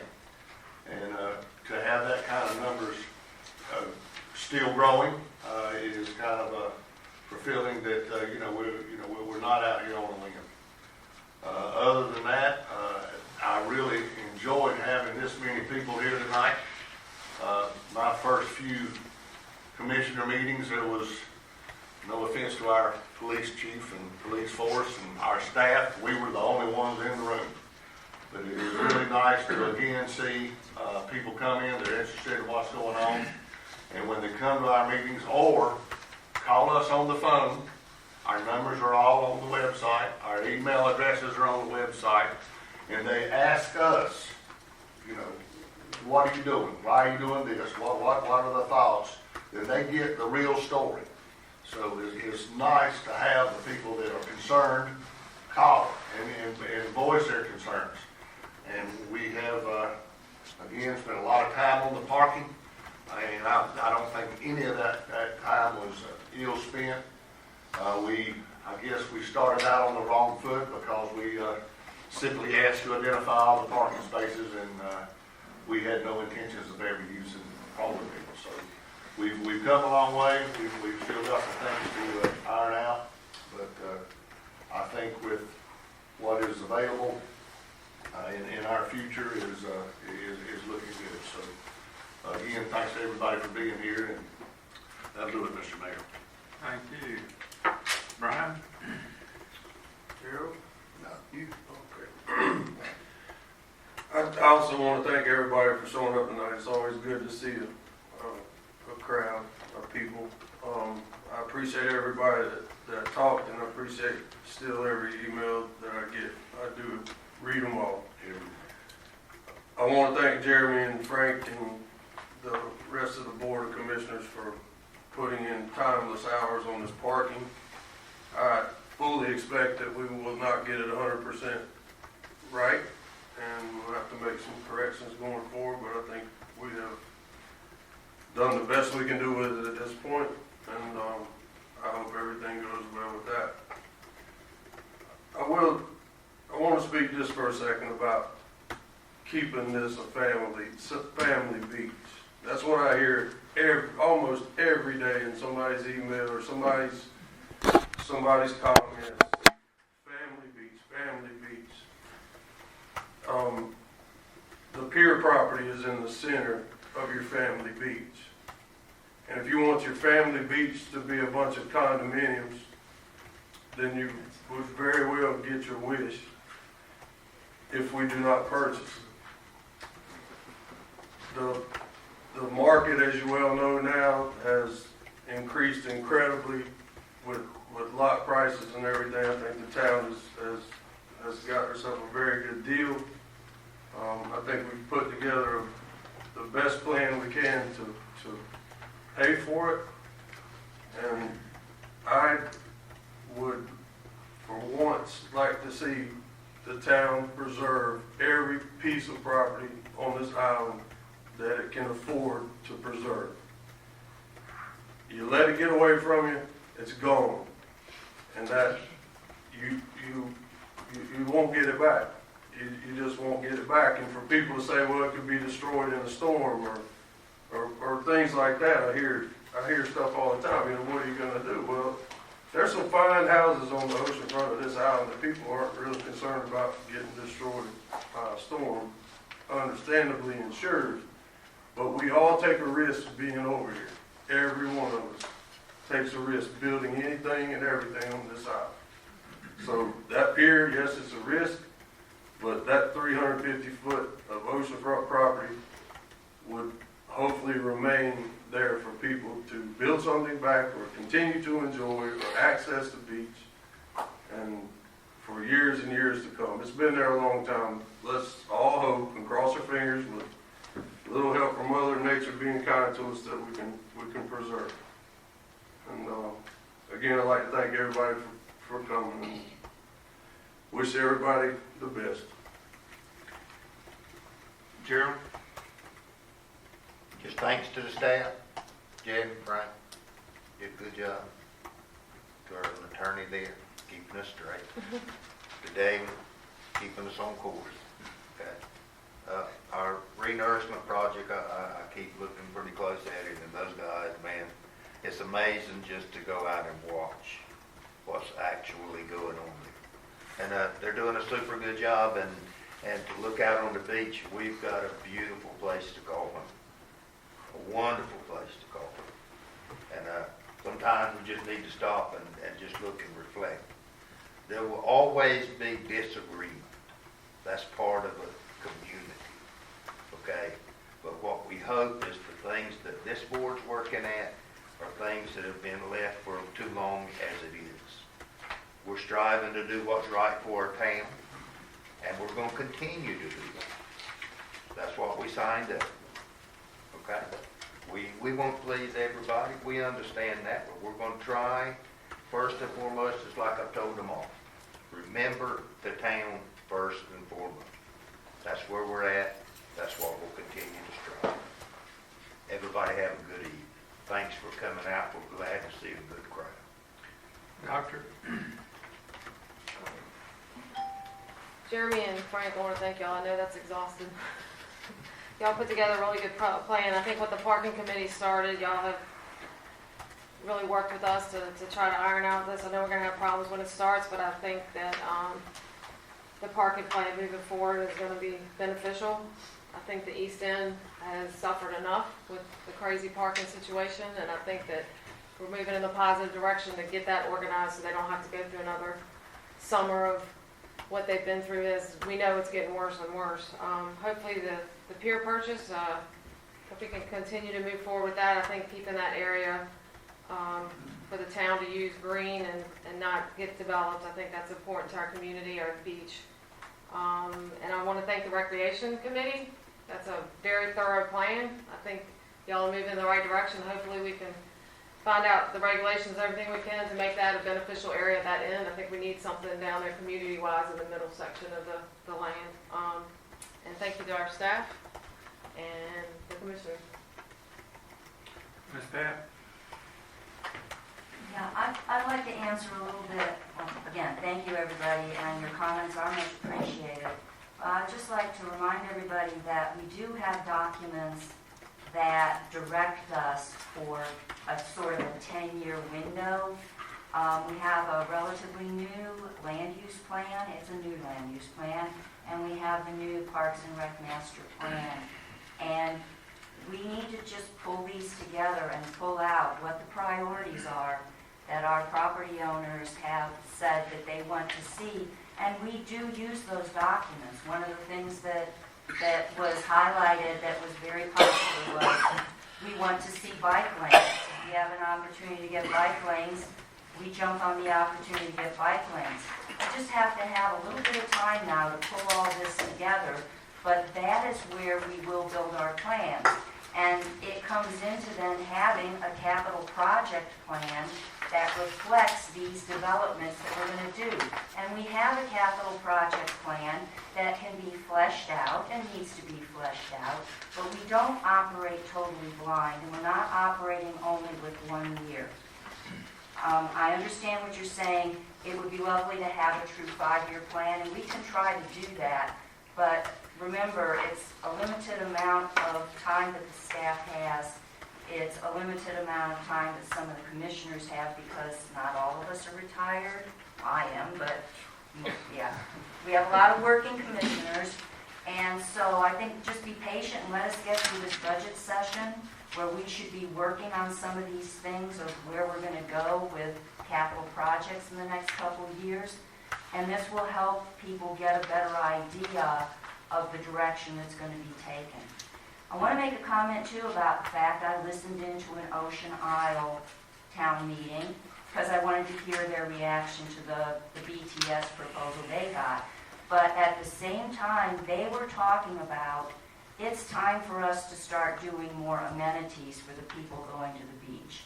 People on the island and coming from off island, they need to have places to go to relax, to use the bathroom, to shower off.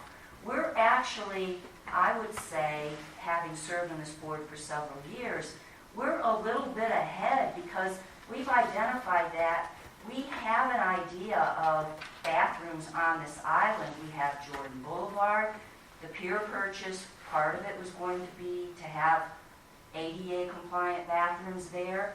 796, you just saw the plan, it's another area to try to have facilities, to have bathrooms on the island. I have listened to the horror stories from owners over the past couple months about what they find in their outdoor shower, after a weekend of beachcombers, and the beachgoers are looking for some place to relieve themselves. Facilities are a necessity, and they're going to become even more of a necessity as the population of Brunswick County grows and we have more people coming onto the beach. So it's not that we don't have ideas and plans. We probably have more ideas and plans than anybody can know of. It's the money that we're going to have to plan carefully to get all of this into reality. So be patient. This year's budget sessions, I think, will be very interesting as we do start to do some of the things of wrapping in what's in the master plan for Parks and Rec, the land use plan. We've got them both together now, and we can work on it. All right. Thank you very much, Commissioners, for your reports. And number 17 is the consideration of going into executive session. Motion to go into executive session. I'll second. And the purpose is Pursuant to North Carolina General Statute 143-318-11A5 to instruct the staff or agent concerning the negotiation of the price and terms of contracts concerning the acquisition of real property. all right. Thank you all for coming. And